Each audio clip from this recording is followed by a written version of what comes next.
the most powerful stream in the universe.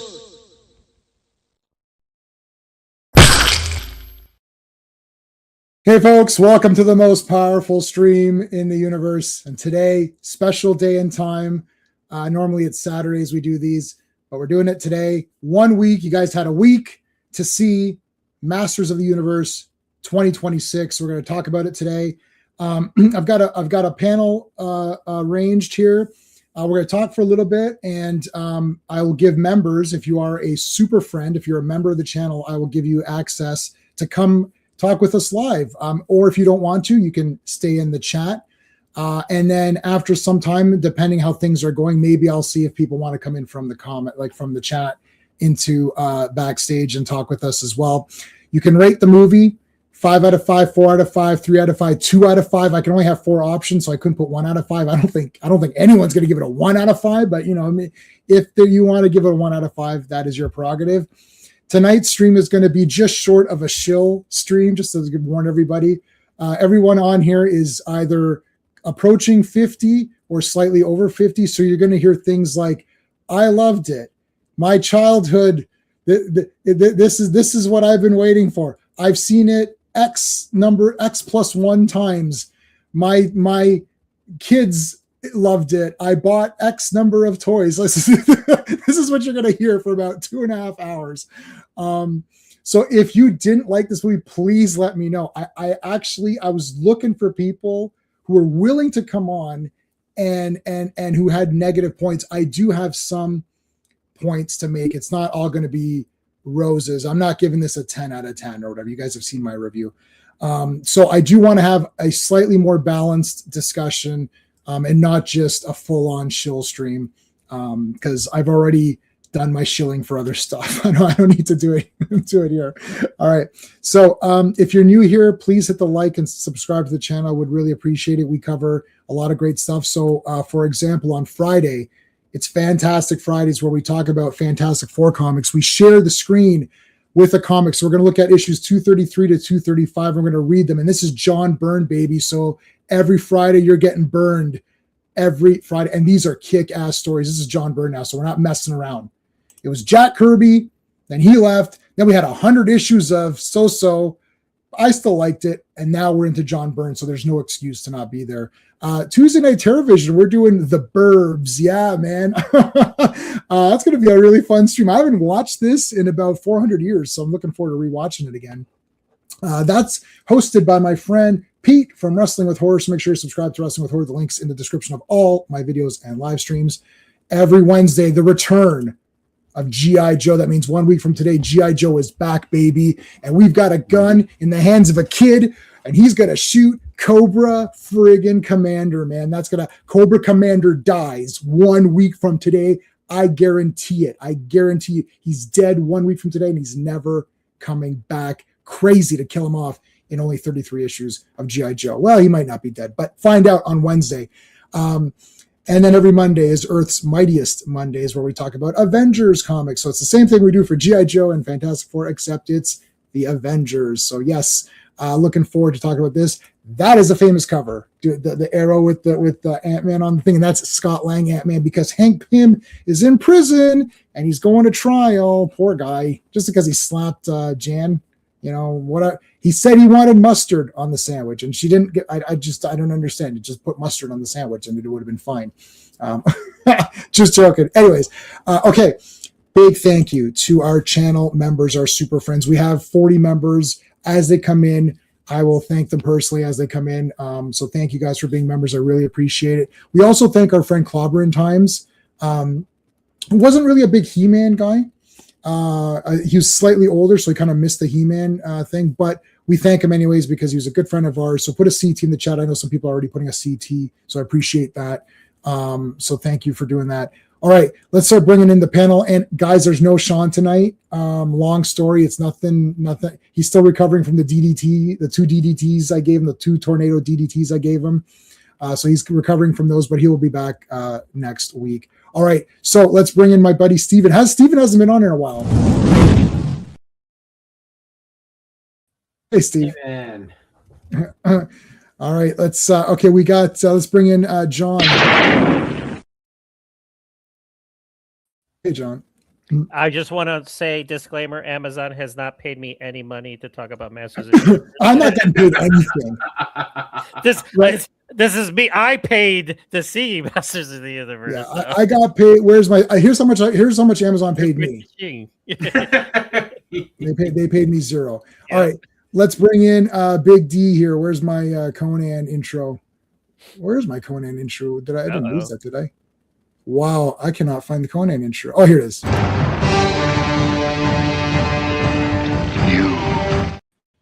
Hey. What's up, everybody? All righty. Let's say hello to our friends who are joining us in the chat. Our super friend, Adam Morris here. Wishing you guys had a great discussion. I've not seen anyone so bad, but difficult to organize. Yeah, no worries. It's not going to be in theaters much longer. Hold on. 5, 4. It's out of the theater. It's gone. It's out of the theater. It's out of the theater. You missed it. This movie is going to a bomb. We'll get into it, but that doesn't affect me. Rogues, our super friend Rogues is here. Thank you, my friend.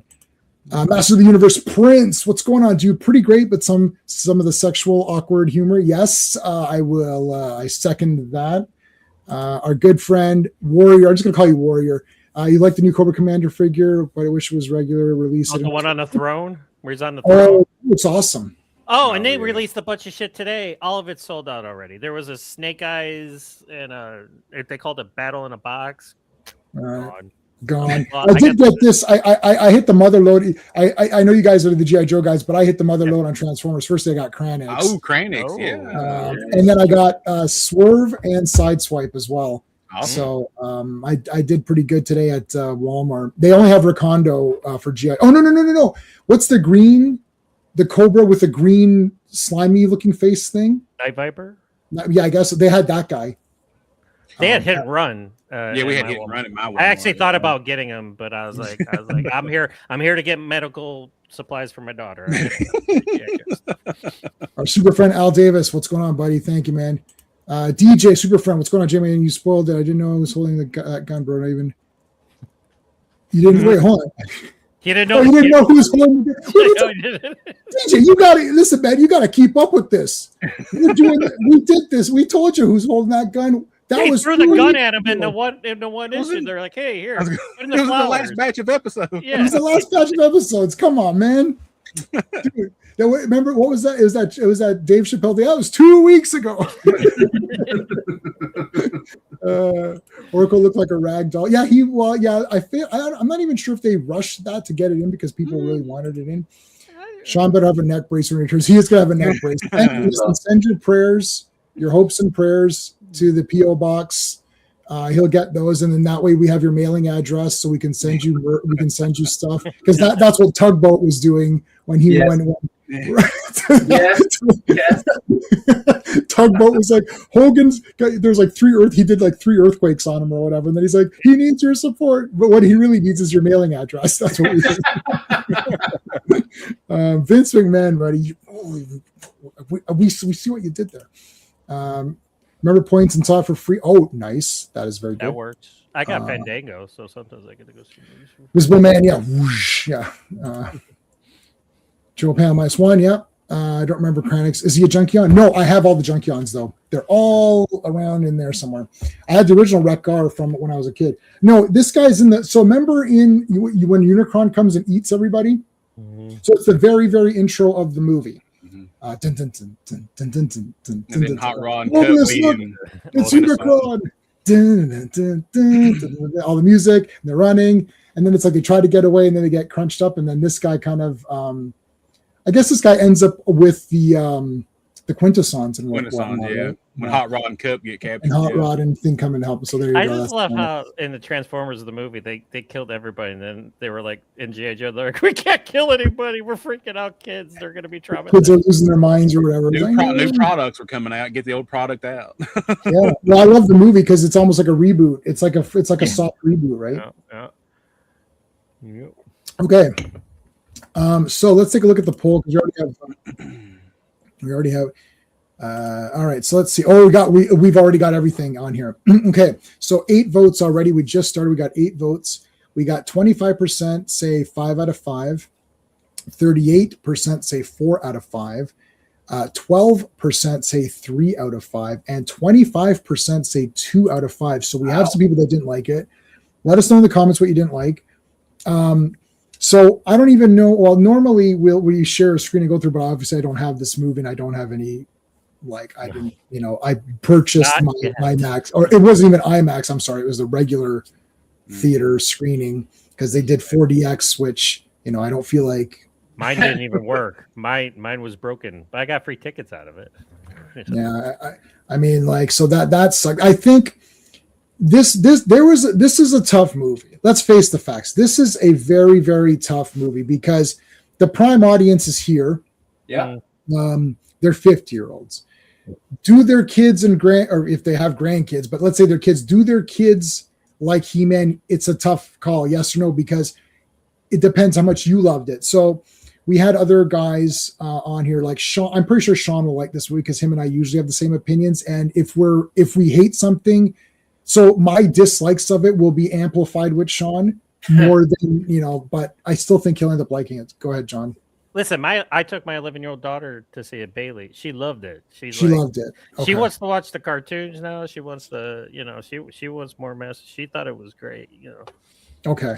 She leaned over and asked me what some of the jokes meant. I'm like, I'll tell you later. Yeah. So this is where we're at now. So we're at the point where we're like, okay, what are we going to do with this movie? Because the first Masters of the Universe movie, though we all, I love it. Like, I love the Dolph Lundgren movie. Oh yeah. It's a straight up fantasy movie. He's He-Man. He's Man-at-Arms. They don't do little stupid jokes. There is some lightheartedness to it because of the material, and it can't be super rough. But Skeletor is pretty menacing. He's not funny. There's not a joke at his expense. There's a few like the part where he's like, "You promised not to hurt him." I lied. I like that. Yeah, it's not a joke. It's not making him out to be. It's not. But it's still kind of funny. He's quite serious. Yeah. And I like where he's like, "Where are they? Where are your friends now? Where are they now? It's like your big friends that you fought for." But then they show up. When the friends show up, that I still get goosebumps because it's like they just appear and like, yeah, it goes, "Where are your friends now?" "They're right here, buddy." See, you don't have, the whole thing is like, he doesn't have friends. Evelyn everyone abandons him, or they fail to live up to his impossible expectations, which no one can live up to. So he destroys them. He either destroys his friends. There's more themes in that movie. This one had clear messaging in the way the cartoon did it, where it was more like, just say the message to the audience. Like, tell them, no, Adam, strength comes from sticking up for your loved ones and fighting on their behalf to protect them. It's not just muscles. I like that message as well, but it is definitely, I wouldn't say it's hammered. It's more clear. Let's put it that way. But the original, like that first movie, I really love it. So you can make it serious, but at the time, a lot of people didn't like it. So now you're thinking, well, I'm making this movie, so what am I going to do now? Well, if we go straight up fantasy action, like the last movie, people are going to be like, well, the He-Man's goofy. Why are you being super serious with it? And you know what I mean? Like, you could have done it like a Lord of the Rings, right? Like a more like that tone. But then they have all of the silly names and all that. And I've got an interesting question on this too. The jokes, I think there's too many jokes. Do we all agree on that point? Just as a point? Well, if the jokes worked, I would have been a lot more right. That didn't work. Yeah. So let me rephrase it. Yes. I would say 50% did not work. Easy for me. Nice. Like, he was the best. Like, his stuff landed, it stuck the landing. Some of Adam's stuff, I thought, but like after the whole Fisto thing, that was getting old. I was like, okay, the Fisto joke, they could have done it once, twice at the most. I was like, we get what his name is. Got it. Move on.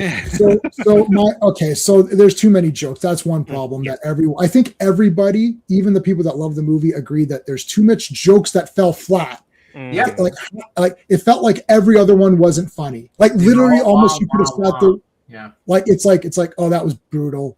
Oh, that was pretty funny. Okay, brutal. You could almost like use your calculator and be like, oh, +1, that was funny. Okay, that was funny. Bad.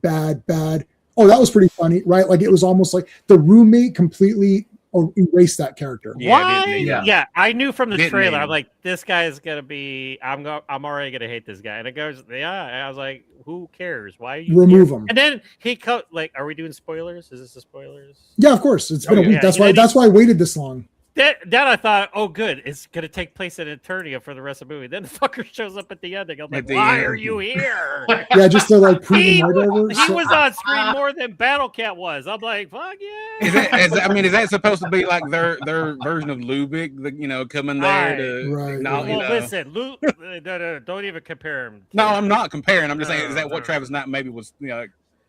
Yeah. So they're Go ahead. Okay. Yeah. So they're thinking, what are we gonna do? We got to make this lighthearted. But then the problem is that they directly addressed the silliness of He-Man, which is the names, because remember, it's an entertaining cartoon to give kids messages and lessons, but to ultimately also sell toys, which is number one priority is sell the toys. Number two priority, entertainment and lessons for kids. So we can disguise the sales of the toys within the messaging and saying, well, there's a message to it. Some of them, Sean and I just reviewed all 65 episodes of season one. We just binged them over like a month and a half or whatever it was. So I'm not talking out of my ass or, remember when I was a kid, I remember all this shit. I'm talking from like last week when I just finished watching them. Yesterday. I just saw it, right? And I've seen everything after that too. So including the Netflix CGI one, which after I bought the 3 seasons is now coming on Steelbook Blu-ray. So F you, Netflix. Same as the original series. Yeah. Netflix I've never gotta buy it. releases their stuff usually. Now they're like, oh, here's a steelbook. I'm like, Yeah, but after they released it on DVD and I bought that because I figured they're never going to release it. And so I have to buy that. But I like that one. So we'll get to that in a second. We'll get to the other iterations. But anyway, so that's the thing. So they addressed the silliness. That was maybe a mistake. However, my defense of this is this. Yeah, Fisto, Ram Man, really dumb humor. But they never give their actual real names. So here's what happens. He's like, oh, you're Fisto. Now, if he would have said, that's not my name, and if you call me that stupid name again, I'll smash you. He doesn't say that. He's like, that's not my name. And they're like, well, that's what I called you, right? And then they make some jokes. Okay, you go ahead and fist them. And I saw you fist a goblin and stuff, right? And then, and so there's a lot of stupid, and it's all stupid humor. I agree. Dan, you said it, one-time joke, just as an offhanded comment, but not continuously playing that out. But he never says his real name because at the end he accepts. He's like, what did you call me? I'm Fisto, yeah, and I'm Ram Man. They accept their names. That's ultimately saying that, yeah, it's silly, but whatever. I'm Fisto. Who cares? So I think a lot of the people who are negatively reviewing this movie are missing the fact that in the end, and yes, I agree, they're lame jokes. There's too many. I agree with you. Too many jokes. They're lame. I agree. But in the end, he accepts his name. He never says, no, my name is whatever, because they did name him. In 2000X, they renamed him Battle Fist. They gave the characters actual names, right? No, and then so like Battle Fist is like his code name or whatever. So they gave them names. That in a way is actually saying that the old names were stupid because we renamed them so it's not stupid, versus accepting the silly name and just saying that's the name. Is that interesting? I thought of this and I thought that's kind of interesting because people are saying, oh, you're making fun of the names. Actually, I love the 2000X series. I'm not saying anything bad about it. I love it. But in those toys and stuff, and even in classics, they renamed the characters, right? They gave them names. Isn't that more like, that's like saying the names were stupid and we gave them real names now, right? Like, interesting way to think about that, right? Like, but that's just in response to the people that were saying it was making fun of the collectors and all that. It was kind of, I think the thing is, it's an in-joke. Mm-hmm. I think this movie is slightly more clever than people are thinking it is. They're making fun of the collectors because, there's the toy store, there's all these old guys there buying their stuff. But it's true. That is who's there. Like, I just went to the comic shop today. I went to the toys thing and got thing. I go to Toys R Us. There's one right next to Steven's house. I go there and I see my age guys. We're digging through the transfer. Oh, I got Galvatron. So it is true. And we know it's silly that we're doing it, but we enjoy it. And I think the movie is saying, you know what? It's silly, but there's nothing wrong with it. In the end, they're like, it's nothing wrong with it. He-Man can just be He-Man. I called myself He-Man because I wanted to be called He-Man. I think the people who are getting upset over it, they have a right to be upset because just immediate reaction is like, what the hell? You're making fun of this and F you. And then, all the, it's like, you're screw this. You're hurting the core audience. But I think if you take a step back, it's like, well, of course, like I go to the comic store, like comics were supposed to be meant to be read by kids, but they aren't anymore because it's just, they've been priced out of the hobby. Yeah. What kid is buying this? This is $40 in Canada. No, that's a lot of cutting the grass to buy that. Yeah, what kid is buying this? And then it's like, do I open it? Do I not open it? This is the core toy line that Dan has a few figures of, and I have a few figures of. Yep, you got Tila. Her face. I just picked up Tila. Her face. It's the best face they had. I picked it up today. So yeah, I'm not fond of some of the paint. Yeah, that's not too bad. That one's not too bad. Yeah, Skeletor looks amazing. I love the Skeletor. Yeah, the Skeletor's awesome. So, anyways, so they've kind of grown up some of these things. So Transformers, which was made for kids, they were strong toys. They could last. They've grown up with us, right? So, and then they've branched out. So they made new Transformers toys. I'm saying Transformers because I know this the best. They did the new Transformers toys, and then they've got smaller ones. So there's different price points. There are kiddie Transformers. Like my niece and nephew do have kiddie Transformers. Like he's got a Grimlock that transforms in 2 steps or something. It's like shh, and then it's like, oh look, he's a robot now, right? So they've adjusted Transformers. He-Man went adult and never adjusted. They tried with the CGI Netflix show, and I liked those toys, and I bought all the ones I could find, and I've got a shit ton of them now. But kids didn't take to it. So you're at a position now where if you go with Kevin Smith's way, which is you make it, too, like Kevin Smith thinks he's doing something deep with the characters, but really he's just ruining them and doesn't understand. He never understood the purpose of He-Man. So that's a fail. The CGI Netflix show, which is for kids, all the little kids, they can say I have the power, they all get their powers. That's for kids. That's not going anywhere. So where does this brand go? It has to target us specifically and then hope to get other people. Unfortunately, there's not enough of us to make it a box office hit. They spent a lot of money on it. It's Amazon, so they've got money to burn. That's not an excuse. It performed poorly. Supergirl, as embarrassing as this is going to be, that shit Supergirl movie is going to do better than this, and that's going to be really upsetting because everyone's going to make fun of me for that, even though I like Supergirl better than He-Man. I'm a bigger Supergirl fan than a He-Man fan, but in any case, the perception is that somehow He-Man losing to Supergirl is going to be a win for them. It's like, well, Supergirl's going to bomb ass as well, so just keep that in mind. But anyways, it's going to perform poorly. Mortal Kombat, this obsession, which, I mean, it looks like a cool movie. I'm sure it's fine, but it's a teeny bopper horror movie, so I kind of have not much interest in it. That Back Doors or Back Rooms or whatever it's called, it's like, looks like a very cool, interesting movie, but that's killing it. So all these smaller movies are killing it because people are just kind of done with it. RR, thank you, my friend. Wish I could join 7 out of 10 as a movie, but 10 out of 10 for fun. Sadly, too many boys who cried woke. Yes, there is not. Okay. There is some. We'll address an hour on that. We can spend. Yeah, we will address it. We'll address it. So thank you, RR, for the $10. So this is a He-Man stream. So I will give you the He-Man punch, of course, for the. Boom! Thank you, and I'll give you a hello. I don't have Tila, but I've got her as this. I don't know. I don't know what that's from. Riverdale? Is that from Riverdale? Riverdale? Yeah, probably Riverdale. Okay. Yeah. And for $10, which one do you want? Or you want? How about? We haven't used this one in a while. Yeah. There you go. Love the Scarlett Johansson. Thank you, man. John's here for Scarlett. Listen, I defend myself. I was watching her in that Home Alone movie that she made her movie debut, and I was like, she was cute back then. Yeah. The that was her age, probably, when that movie, or around it. I mean, how old is she, in her 40s? Yeah, she's in her 40s, but I'm older than her. So probably me thinking she was cute back in that movie was probably wrong, but whatever. You can't. What are you gonna do? Okay, so we'll talk basics first. So I really like the movie. I gave it an 8.5 out of 10 based on my rating system, my scale system. But I did see it in a regular theater. I bet you it's gonna look way better on 4K, which I just pre-ordered today. So I really like this movie a lot. I think it was pretty awesome. It's too long because why is it 2 hours and 20 minutes? But every movie is too long, so I can apply that rule to everything that comes out. So what was the other thing? Oh, and I would probably almost go so far as to say maybe 60 to 70% of the jokes did not land with me at all. I sat there and thought that wasn't funny. This is annoying. That's not funny. But the positives of everything else, what I really enjoyed was when Adam became He-Man, he won every fight on his own. Okay? He defeats Trapjaw completely on his own, right? Just becoming He-Man. So he's disoriented, right?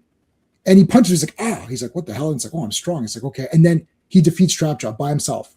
Then he fights Spikor, Karg, Goatman, and about 10 to 15 Skella troopers, Skella knights. So he fights all those knights by himself in the Snake Mountain Tower, in the head of the Snake Mountain.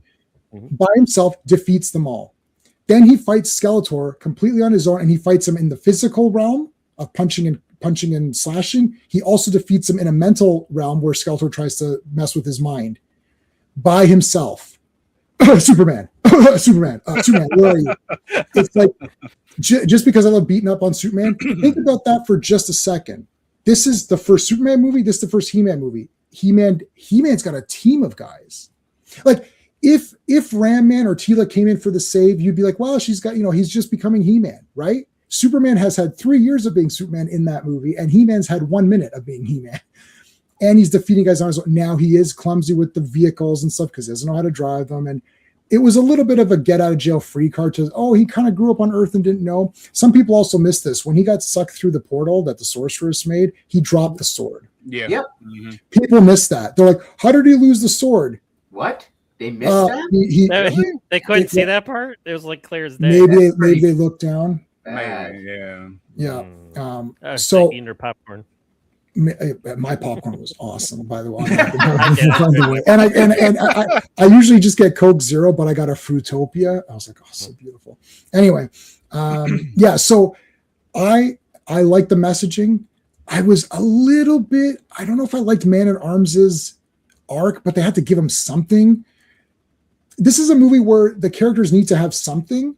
So then what do you give them? And you just have a Rolodex, right? So you're like, okay, well, Adam's going to have the hero becoming the hero because that's what everyone has to do now. Even if the hero was already, like in Daredevil Born Again, he has to become the hero again, even though he already was for 3 seasons and he has to do it again.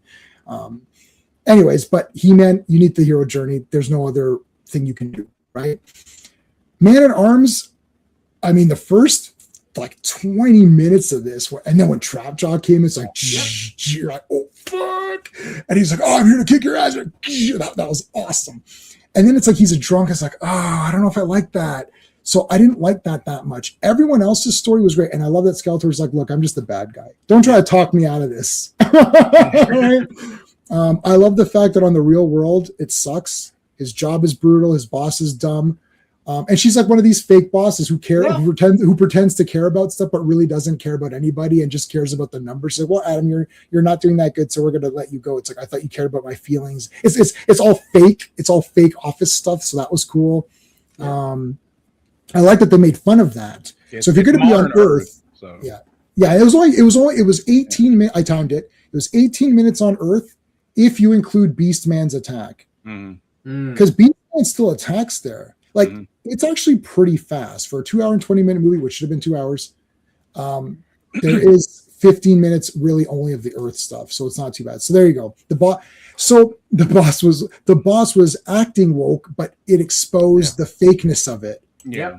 That's what I thought was cool. They exposed the fakeness of having the woke. And I think that's what a lot of people don't like about this movie is it's not following the Hollywood trend of over politicizing everything and all that stuff like that. It's actually kind of making fun of what they've been doing for the past several years. And it's not, and I'm sorry, the toxic masculinity bullshit they were trying to put out there beforehand is not in this movie at all. At all. I swear, I think some of these people were purposely trying to tank this movie before it ever released. The director, really here's the problem. The director, people need to shut their stupid mouths. It's like, Brie Larson, shut your mouth. Rachel Zegler, shut your stupid mouth. Everybody Millie Alcock, shut your mouth. Millie Alcock, shut your damn mouth. I don't agree that people should make fun of her looks. That's despicable. No. But she's a twit. It's like, stop talking. She's like, well, people are going to be upset that I'm a girl. It's like, but it's Supergirl, so no, I don't think they're going to be upset with her. I don't know where they get their talking points from. Who are you talking Them these about? talking points? if Man at Arms was a girl, we would have said, "Hey, why is that a girl?" it's like that's Millie. Yeah, Supergirl is a young blonde girl, young blonde and white, and that's what Millie Alcock is. So the casting is fine. Like, so why would anyone be angry at that? Like, people were upset with Sasha Calle when she got cast as the Supergirl in the Flash movie because she doesn't look like Kara Zor-El, right? Like, not at all. I kind of liked her in that movie. I kind of liked her too. I kind of liked her. But in any case, like the Flash. Like, I kind of like the Flash too. I like the Flash. No, but there is some. I like. Oh, it there's as well. massive issues with the There's Flash. massive issues. Massive. Don't get me wrong. Let's be careful. Yeah, we're not. Yeah, we're no. I'm just. Yeah, it's just not a despicable hunk of garbage or whatever. But anyways, okay. So Dan. Well, so you liked it. Do you guys do? Well, John, you do rating. Do you do rating systems on your thing, right? Or like I did a review for it on my Yeah. site. Yeah, I gave So it a what 4 did- out of 5. 4 out of 5. Yep.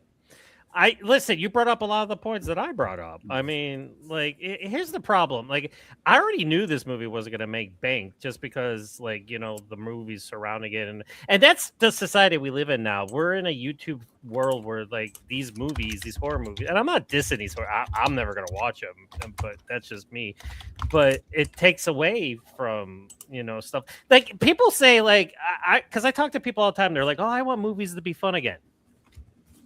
There you go. Yeah. Exactly. There you go. Exactly. And then nobody goes, and then they're like, oh, let me go see the one where the lady's walking around a back room for an hour and a half. I'm like, I don't really understand. Oh, it's claustrophobic. I'm like, I don't care. I'm like, I'm not into it. But it's an Obsession I might watch just because I heard a lot of good things about that.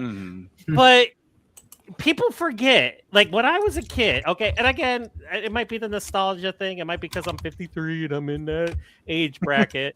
But movies were like, when summer hit, not only did you get out of school, but you're like, fuck yeah, because movies were coming out. You're gonna get Superman, you're gonna get Star Wars, you're gonna get all these summer fun popcorn munching movies. And I just saw Mandalorian and Grogu. I liked it. It was like Star Wars sci-fi western. Was it perfect? No. Did I have a lot of issues? Yes, but it was fun. Was it season 4 kind of mishmash into one movie? Yes, but I was still digging it and having fun with it. These movies are fun. I live in a world now where I have a lot of stuff I have to worry about. I have to worry about work. I have to worry about my daughter. I have to worry about dealing with my ex. I have to worry about, you know, bills. I want to go to movies sometimes and just watch He-Man, you know, and this world, and it transports you to another world. Is it perfect? No, but this, again, and I always say this on our streams, like when we're on the Action Elite, I was like, I'm nostalgic. Anytime something nostalgic kicks in, I'm like, I'm all there. I'm in. Like, just give me more of it, because it just reminds me of a time when I was happier, and like action movies when they do it and stuff like that. It's just a good time. I mean, the jokes, yes, Skeletor, like, a lot of people don't like the ending where, like, he's going into his mind and he's in the human resource. Listen, that part was funny. When he's like, that. when he's I thought that was funny. He looked like he was Daryl from Human Resources. He's like, what is this place? He's like, HR. And it's just like, listen, I was laughing. That was funny. And then, like, they're in the gym and stuff like that. But just and the action, like, I wasn't expecting the action to be as visceral.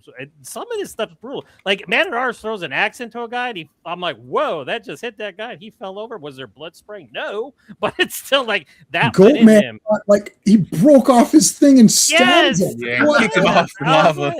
And his fight with Trapjaw at the beginning was kick the motherfucking ass. I'm like, he stabs him, and he's like, I'm looking at my daughter. I'm like, she's loving it though, but I'm like, this it was just kick ass. And then we go to Earth, and then I'm like, okay, here we go. This part has to be in here because this is 2026, and this is what we got to do. But it wasn't as bad. Like, I mean, his roommate, yeah, I was just like, I don't even know why that guy was written in there. He did nothing. He served nothing. He was pointless, and I'm just glad he was only in there for like 5 minutes. But some of it was fun. Like, I like when he goes into the store, he's asking the people, like, because the guy just texts him, like, I have your sword, you know? And so he goes into that collectible shop, and he's walking around. He's like, do you have my sword or whatever? So I'm like, listen, that was funny. I was kind of laughing. And then he tries to pull it out and knocks the statue over and stuff like that. So some parts were good on Earth. I was like, but as you said, J-Man, it's only like 15, 18 minutes, and then we go back to Eternia. And Nicholas Galatine, I don't even know, is that how you pronounce his name? I can't even pronounce his last name.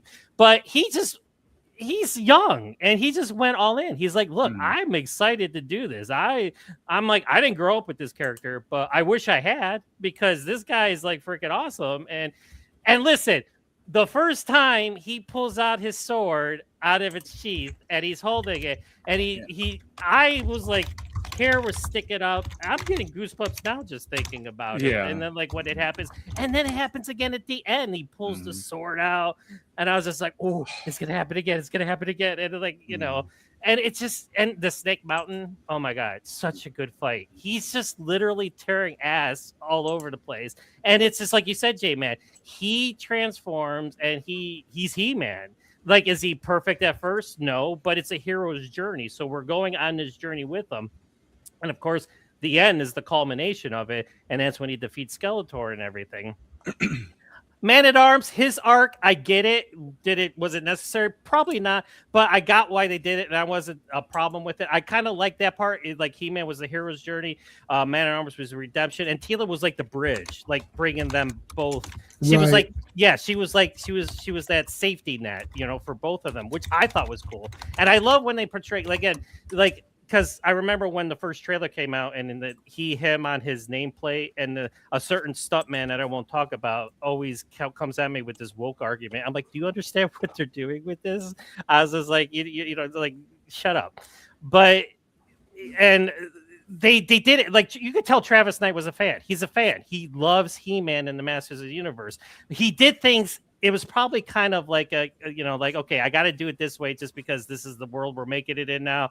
If you ask him, he probably was like, you know what, if I had to, I probably would have left some of this out, but it's like, you know, he does what he does, you know, and stuff like that. But I was on board from the get-go.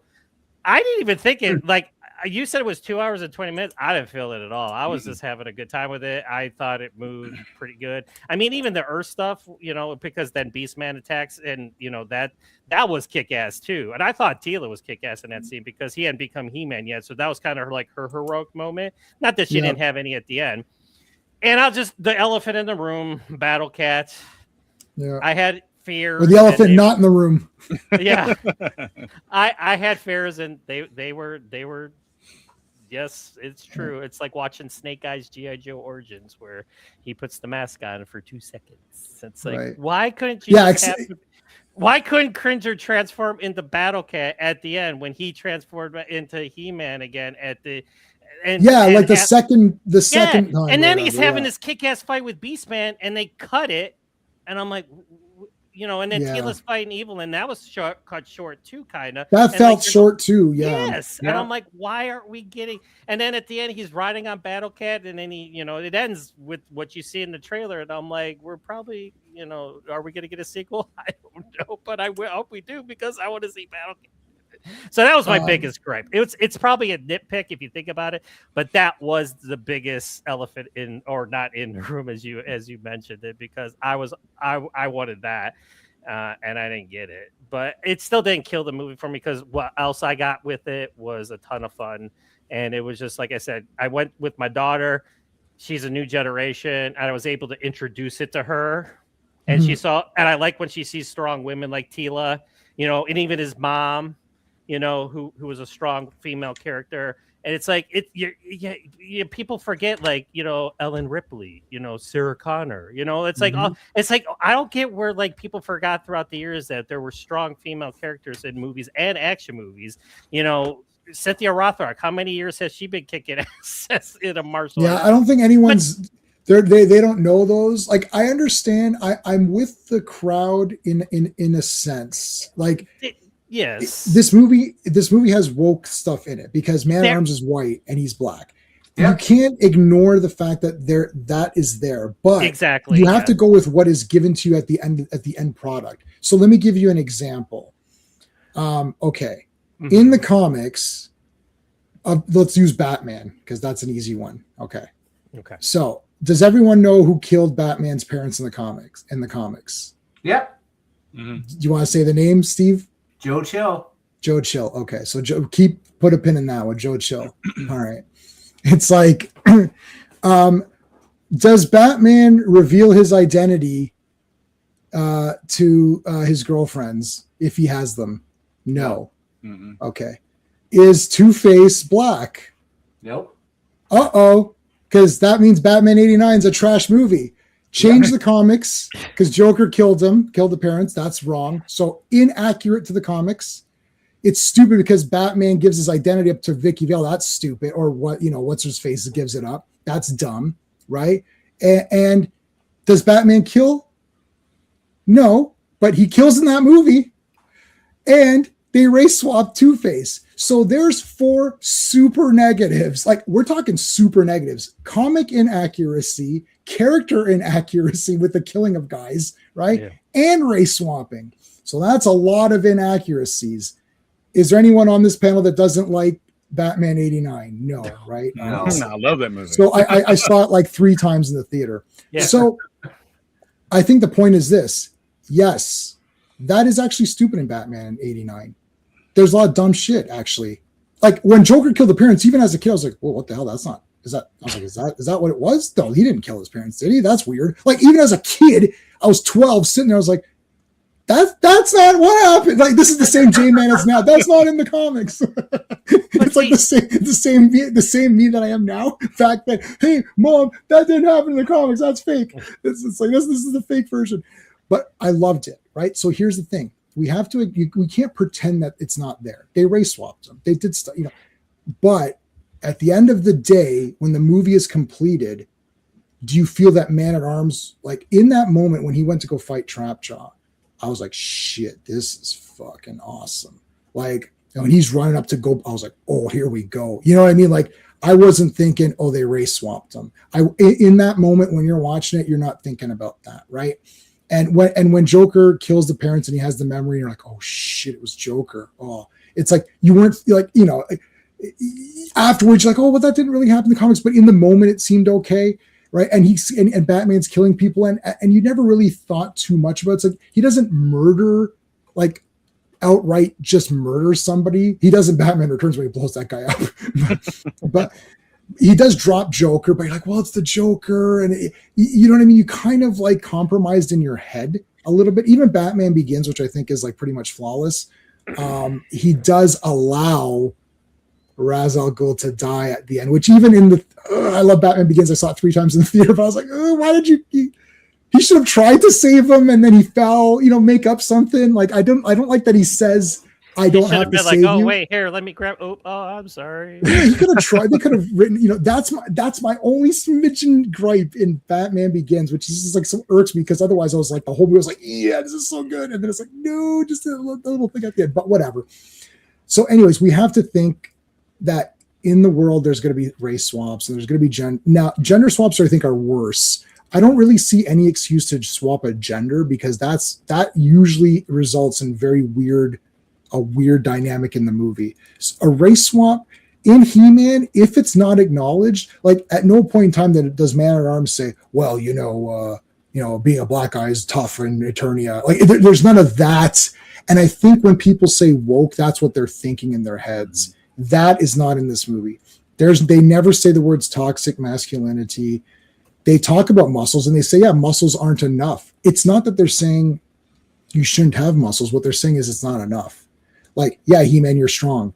But what makes you who you are is the fact that you're going to fight to save your family and you're going to protect the ones you love. That makes you a hero more than just having the muscles, because Skeletor's pretty ripped as well. Like all of the guys are like Spike, or everybody in that movie, just like the toys, is pretty buffed, right?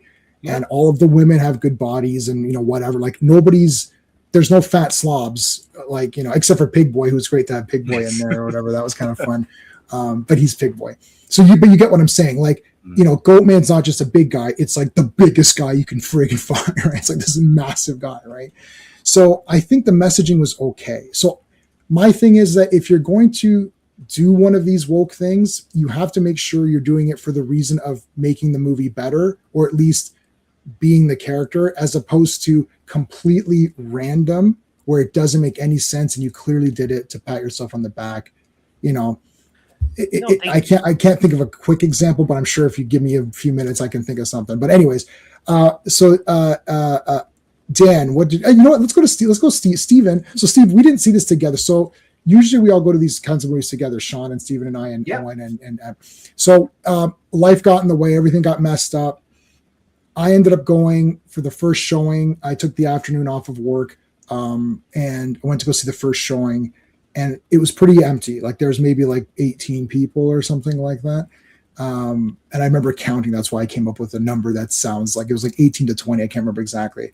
So I saw it by myself, and that's always weird because I have the tendency, despite what people say, is I have the tendency to be more positive when I'm alone because I'm just in the zone and I get excited because I want to like movies. Here's another thing that's a misconception. You think I want Supergirl to suck? I love Supergirl. I have 3 comic boxes of Supergirl comics. I have 2 statues. One statue was $300. The other one was $100. I love Supergirl.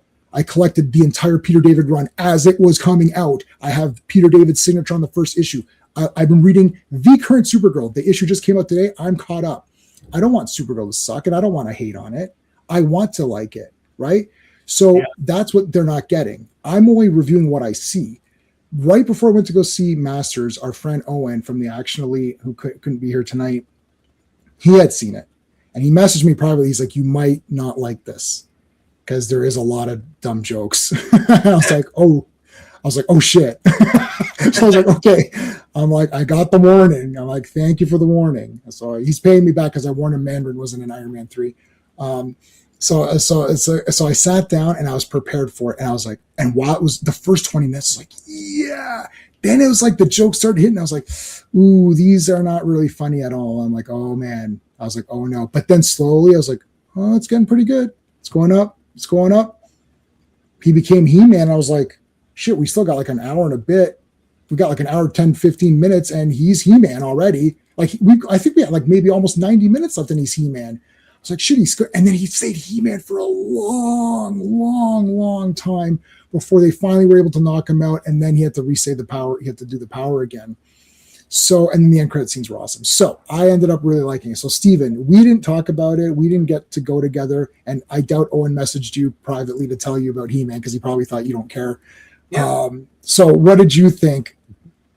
So I thought it was awesome. Like I am not giving it I do admit there are problems, and there are problems, probably the same problems that you mentioned. It's too long. The jokes really didn't hit, most of them. I call them wah wah jokes because you want to go wah wah after everyone because they just don't hit.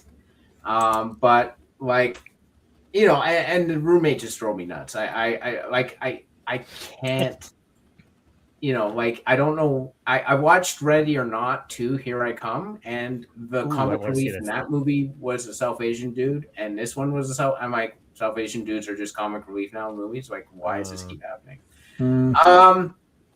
But the movie, I mean, it started out the first 20 minutes, I agree, was awesome. And I was really like, I'm like, this is Man at Arms, man. This is his movie.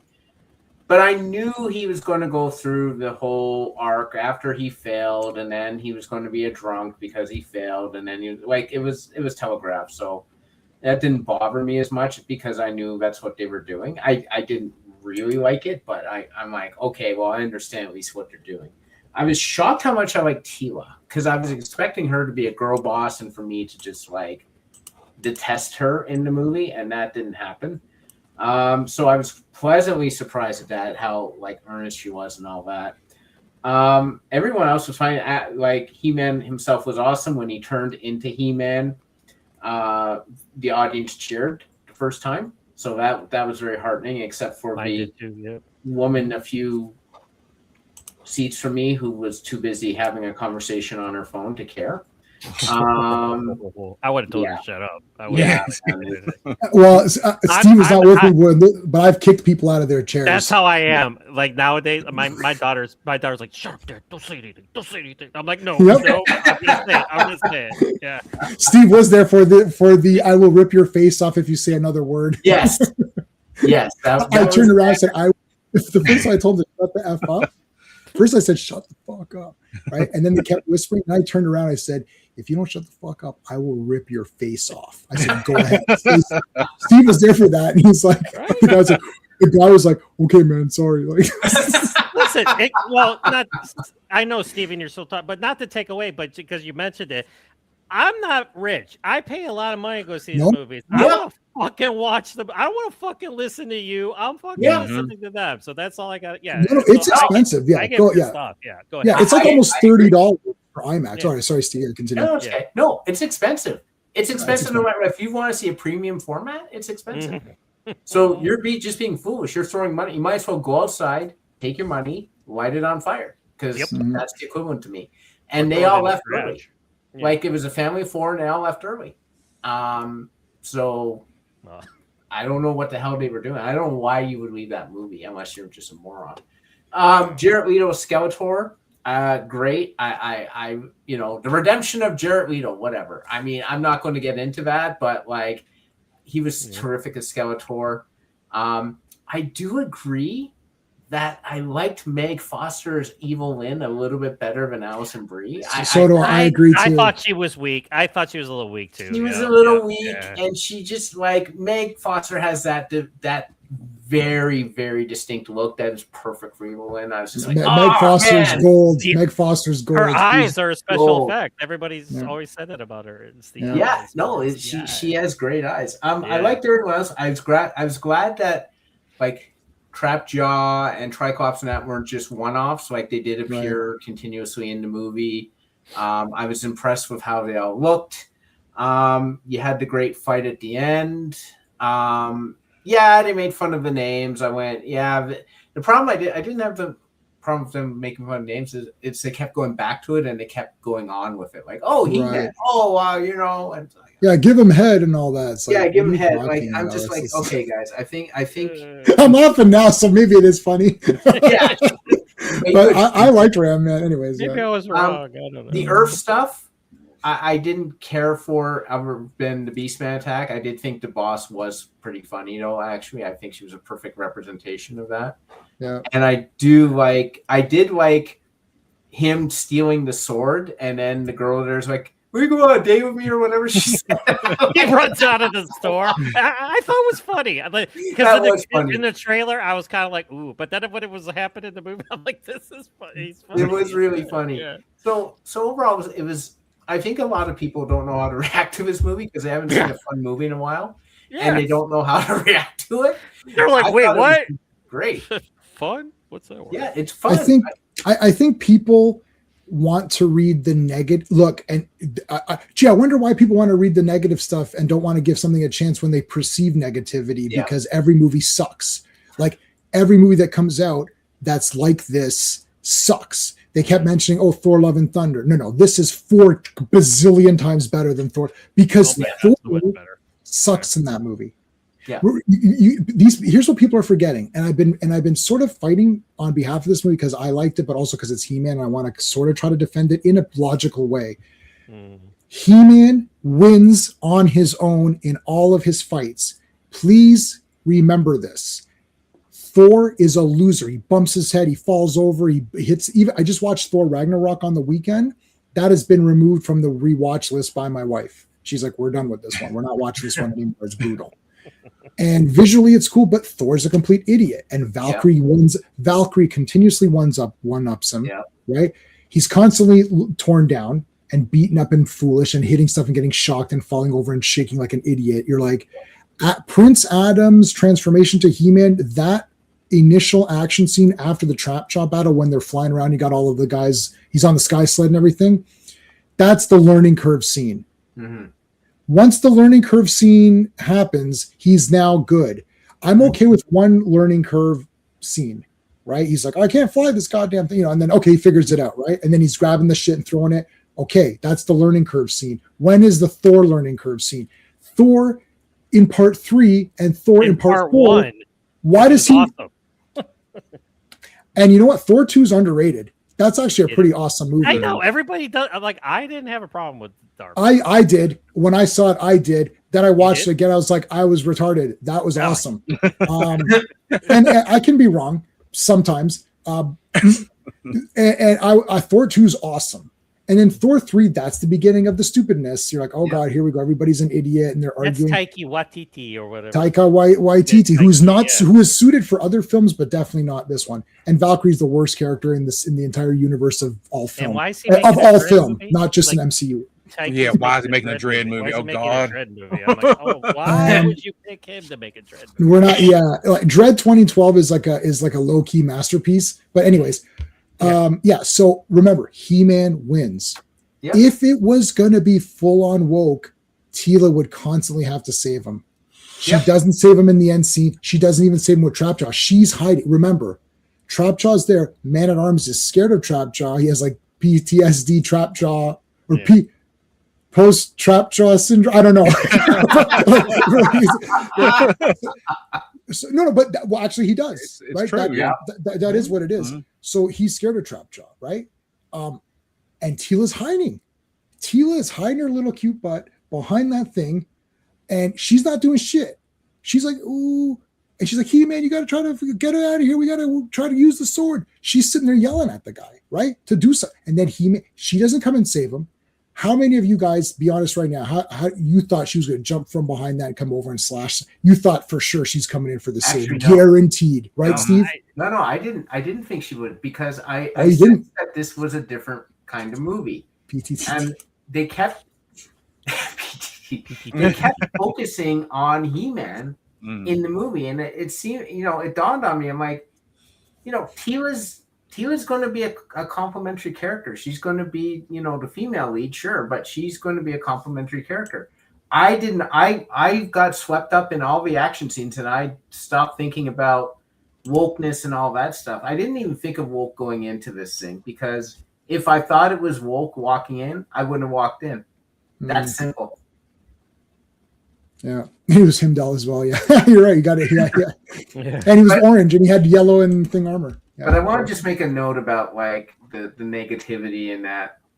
I don't understand why anyone wants anything to be bad in anything. Like, think of it as this way: movie is an industry; it's a product. Think of any other product we walk into. You walk into a hotel, a restaurant, grocery store, whatever.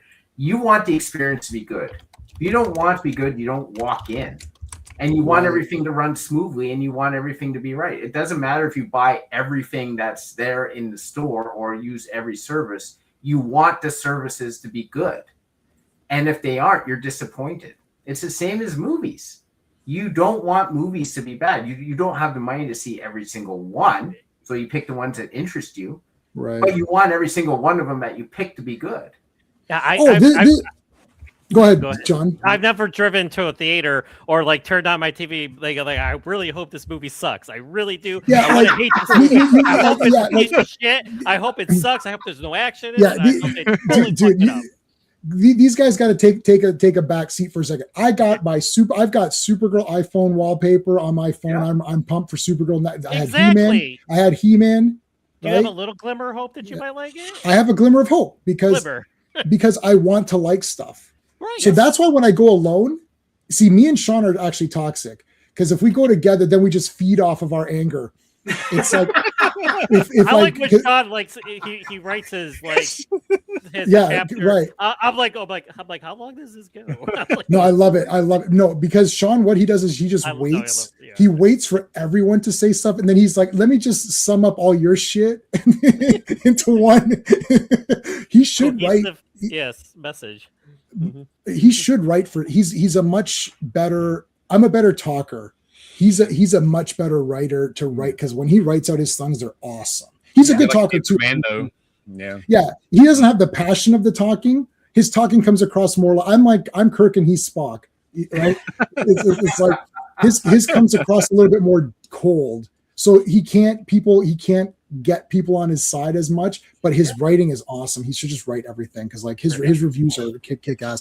But anyways, we'll feed off of each other. Like, I'll be like, that was stupid. He's like, yeah, that was stupid. Yeah, that was fucking really stupid. No, that was even more stupid. I think it's even more stupid than you thought it was stupid. And then I agree with you 100%. But when I go by myself, it's just me. So I'm like, I like this movie. So then I don't know what's going to happen with Sean if he goes by himself. That's why I really want Sean to go by himself on this, because I need to know what happens when we don't go together. Listen, Jay, man, like I was sitting there with my daughter watching the movie, and I'm watching it, I'm like, man, because I was gonna text you too. I was like, I really hope he likes this movie because I get it, I get what they're doing, but like, I really wasn't sure if you're gonna. And then when you were like, I was like, yes, thank you, God. That's why I went there with Sean, like when Sean sees it, like, because I think he's like the big Master of the Universe fan, he's pretty big too. He doesn't have as much of the toys. Like in terms of money, I trump all you guys because I had 2 subscriptions to Master of the Universe Classics from Mattel, and then at some point I was buying 3 or 4 of each figure. So I have like I had them when I was a kid. I had them all. I had them all as well as a kid. When I was a kid. Yeah. I didn't have room in my room. Hey, Jim Jims. And hey, Angry Gamer. There's going to be there might or may not be like this movie's going to bomb. Yeah. Well, okay. So all right, Dan. Let's let Dan give us thing that we can go to general talk after that. So Dan, so you saw it last because you're a fake fan. No, I'm just joking. Wait, I saw all the shit he bought at the theater. He's a lot of stuff. Okay, so I just got you could buy. Listen, this guy. Every time we do a stream, I fucking hate him because look at this. Yeah, I know about this. Well, I love you too, John. I love you too. I bought it's all in good fun. I get it. I listen. Like I said, I went to Walmart today to pick up my child's meds. I was like, run. I was like, no. I was like. Does she really need them though? Yeah, right. She's not in that much pain, is she? She's not in that much. Listen, this is a time to teach your daughter. Let's walk it off. There's pain in life, and you've got to fight. Like rub some dirt on it. There you go. You'll be fine. It's okay. All right, Dan. You've got to fight through it. Okay, fight through it because I need to buy GI Joes. Okay, go ahead, Dan. Yeah. Overall, I love the movie. I would probably do 9 out of 10. Right. The roommate did not need to be there. Nope. I mean, I guess they had That's to give a general him consensus. We're all everyone. I guess they had to give him an Earth friend. I guess. Right. Yeah. The whole work thing. It was funny. They were making fun of, I guess what people conceive, as modern, America and stuff nowadays and stuff. Right. But the best part of it was when Beastman and Tila showed up. I thought. Yeah.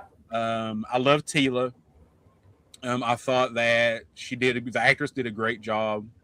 Again, and it's like Al is saying in the comments here, there is just, I don't know why, that seems like Hollywood wants to talk down, make fun of, belittle us as an audience. Well, granted, there's a lot of people that's in the fans and audience that are just as bad about saying things as well that don't need to be said. Right. But this movie doesn't do that. I didn't feel, and I've seen some people that claim to be, real quick, we'll mention the fake fan thing, J-Man. Yeah, a couple of people that claim to be Master Universe experts and fans who say this is the wokest thing they've ever saw. They hate it. They'll never see it again. They're selling all their toys. I'm like, did you watch the same movie that I watched? I sometimes get that in the positive and negative. Like when I love something and people hate it, or when I hate it and people love it. Same thing. I'm like, did we see what happened here? Like, how are we so far apart? Hey, Joe Dog, how's it going, buddy? I never one time felt that we as fans were being made fun of. Yes, they were poking at the property because the 80s cartoon is goofy but yet sincere. And I get what they were doing with the names. I kind of like the idea that Adam was the one that named these characters, that gave them their nicknames. That's a great idea. I thought that was nice too. Yeah, that was a good yeah, Nick did great as He-Man. I love the first transformation where you actually see his body get larger to become He-Man. No, he wasn't big enough though. He wasn't big enough. He needed more muscle. He needed muscle. It's fine. I know. With Idris is a great actor.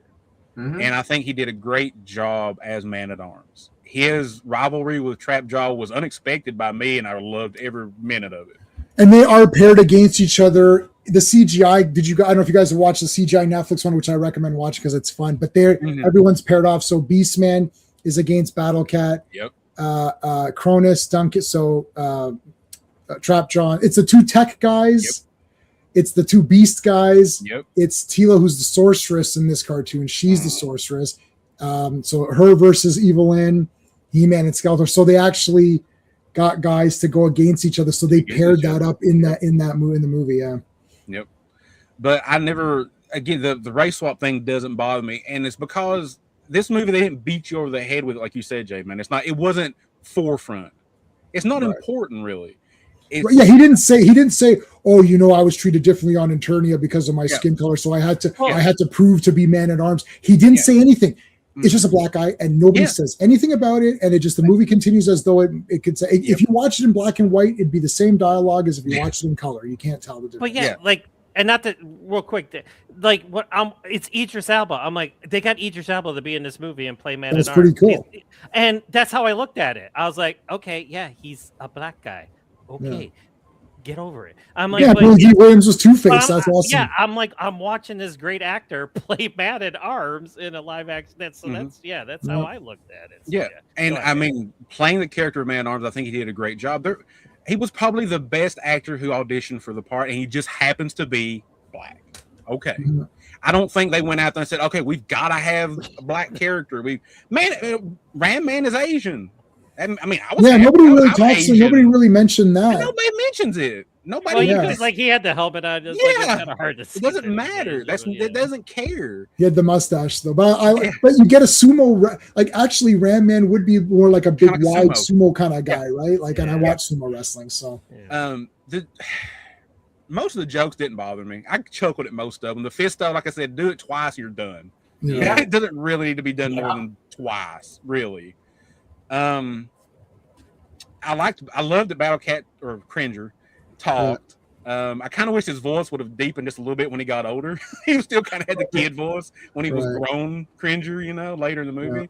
And I do love he mentioned maybe later on I'll get armor. He's like, yeah, I want armor next time, Right. But there was just so much sincerity, I think, in this movie, so much warmth in this movie, and it was about power and what to do with it. When he is fighting Skeletor and Evil Lyn and he shoots the power back and inadvertently kills his father, automatically thought of the Problem with Power episode. I think that's what they were maybe referencing. That is his wake-up call, is like, oh, crap, force isn't always the answer. With great power comes great responsibility. Exactly. Right. Unfortunately, I killed my father. And he learns from that. And then that's at the end of the film. Skeletor's like, you don't even know what to do with it. You don't even know how to use it. He's like, oh, no, I know how to use it. I just have chosen not to use it. Boom. Throws it, he's like, I've been holding back. That last, when he's like, I know, he's like boxing him. I'm like, you basically get like Thunder Punch He-Man moment. Dude, I said Thunder Punch He-Man. I was like, it's Thunder Punch He-Man. Yeah, Thunder Punch He-Man, basically. We just read those comics too. That's how you know Travis Knight is a fan. It's like, he put Thunder Punch he He-Man. Knows like we're gonna be like, I love the '87 references. Dolph's cameo was amazing. Good Journey. He did the Good Journey. I have a thought about that, but I wish it would have been King Grayskull. But anyway, I took my younger. Well, I say younger, but only 5 years difference. He's 40, but he's like, dude. 87. I'm like, yeah, I know, right? 87. Yeah. He's like, Dolph's there. He immediately called out Karg. He's like, what the hell is that Karg? I didn't expect him to be in here. Evil Lyn, I liked what she done. It's different than Meg, but I always lean more toward Meg. But I like what she done with the character in this movie. I love that. I don't know. Maybe you can explain this to me. Skeletor, when he touches them, it's almost like he's burning them or infecting them. I don't know if that's just supposed to be his evil. It's just, maybe it's havoc energy or something. I thought that was really cool touch that they just added that little touch. If you didn't pay attention, you probably didn't catch it. Yeah, he has havoc power in the CGI Netflix one. Netflix series, so maybe that's what it was. The havoc coming out, maybe. But no, overall, I did love this movie. I thought it was a really good interpretation of the '80s cartoon. I thought the costumes looked amazing. The actors did a great job. When the end of the film, when Adam was running away to change in secret, the original theme kicks in, and that got me. My brother looked at me. He's like, "You okay?" I was like, "Yeah, I'm fine." I was like, "It just got me." We all did the laugh. It just got me, and I love the little Orko moral at the end. I thought that was so cool. And then the other teasers and stuff, that maybe if we get in front of the fright zone. Dude, I love the comic store was called the Fright Zone. My brother caught that. He's like, dude, it's the Fright Zone. I'm like, yep. I was like, it is. And she was standing in front of the filmation Fright Zone, not that. I mean, the place that's okay, I suppose, but it's kind of crummy. Not the crummy Fright Zone, the real, the kick-ass Fright Zone. Kick-ass one, yeah. Other than a couple of the jokes, like the one with the Skeletor when he's in He-Man's mind talking about the sword between his, I'm like, oh, okay, whatever. Like, I mean, that's weird. whatever. You know, they made you know, Evil Lynn may be a little thirsty for He-Man a couple of times in the movie. You know, but like you guys were saying about Tila, she never talked down to Adam. Even, you know, she was angry at her dad because of, she's seen him go down, become a drunk. Yeah. You know, she knew he was better than that. So she got a little angry with him sometimes, but she never talked down to Adam. She never talked down to him. And she told him, like, I missed you. I thought about you every day for the past 15 years. Like, I missed you. Like, there was sincerity and care between those characters. He read her pack. He actually read the packaging out too. He's like, "You're a Mechanic, the heroic human periscope, or whatever." He was reading out the back of their packagings, and then it's like, "Oh, you're the warrior goddess," and all that. And people are getting upset. This, "Oh, you called yourself He-Man." They kind of like poke fun out of it, but they don't. They laugh at it first. They laugh at it for a second. It's like, "Oh, that's a kid's thought," but then they're like, "Yeah, you're He-Man." Okay, you're He-Man. That's why I'm saying. Remember, at the end of the Thor movies, Thor's still a joke. Yeah. Because he's been a joke this entire movie. At the end of the He-Man movie, they're like, "Yeah, that's He-Man," and he's like, "Well, he's going to go off the change. That's cool." I want go ahead, finish your. Oh, I'm sorry. No, just real quick. Yeah, and you know, then when Skeletor, of course, does the projection for like 87 and says basically, "You come to me, give me the sword, or your parents will die." Right. He goes off in anger, and Taylor's like, well, "Okay, we'll follow you. We'll be there with you." Right. And you know, and like you guys were saying about the runtime, I read something that Travis Knight said actually it was 3 hours. He had to cut it down to get it to the 220. So they're maybe talking about releasing the full cut of it. Yeah, so maybe some of the I mean, I'd watch it. Tila and you know, Evil Lynn might have got cut out a little bit to make that runtime a little shorter. Maybe, I don't know. And it might be more stuff on Earth too, so that's the other caveat. You got to be careful what you wish for. You might get more. That's true Earth too. Yeah, it could be more Earth stuff. But no, overall, I love this movie. I think it's a great. I think people need to go see it. Don't listen to the critics. Don't listen to all these people that's trying to toxic mask bullshit. It's not there. It's actually against that stuff. It's going against that stuff, and I think that's why people don't like it. I think that's why a lot of critics and people are just not liking it, because it's not their agenda. It's not what they want, whatever, you know. And it's sad because this is a great film that I think families can go see. Whether you know He-Man or not, take the kids to watch this movie. Yeah, the jokes, but most kids probably won't even think about it. Right. You know, it's a great family movie. It's a great adventure film. Go see. It's probably one of the best films of 2026, and we're just in June right now. Right. I want to point out something too, that Critical Drinker loved the movie. Yep. And so did Red Letter Media. Yep. So and those guys hate everything. Yep.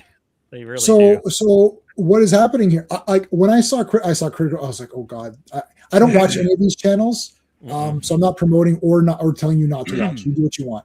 Yeah. I don't watch any reviewers. I don't watch. I know there's the red. What's the red background guy? Vaughn.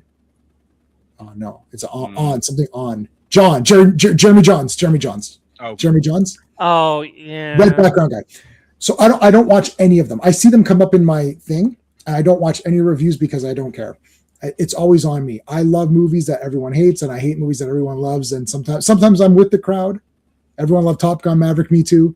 Sometimes I'm against the crowd.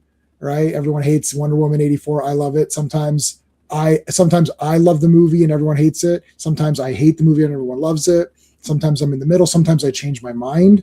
I'll watch it again. Iron Man 3, I have a more appreciation for it now. I despised it before, and I've watched it like 2 or 3 times. So things can change. I'm not locked in for life on an opinion, and I can admit that I make a mistake and I'm wrong. And if I see something wrong or I interpret it wrong, then you can tell me and say, no, you kind of missed that because this is what's happening. So that's all I'm doing for this He-Man movie. I'm just saying there's no woke stuff. Critical Drinker, who is the woke whatever master, confirmed. He's like, no, there's no toxic masculinity stuff at all. That was just the director. Some of these people just talk out of their ass. Like they just say stuff. You're like, why are you saying these talking points? Like, don't say anything. Just let the movie play. Okay. So Dan, while you're talking, the Earth parts, the roommate. What about this? Nerdrotic wasn't a fan of He-Man. Him versus Critical Drinker. Who do you got? Who do you got, Joe Dog? Who do you trust more, Critical Drinker or Nerdrotic? The answer is you trust me. But between those two, what if the roommate was super excited? He's like, dude, we got to find that sword. Like, I think it would have been better to have the guy be as equally excited and have him be a true friend.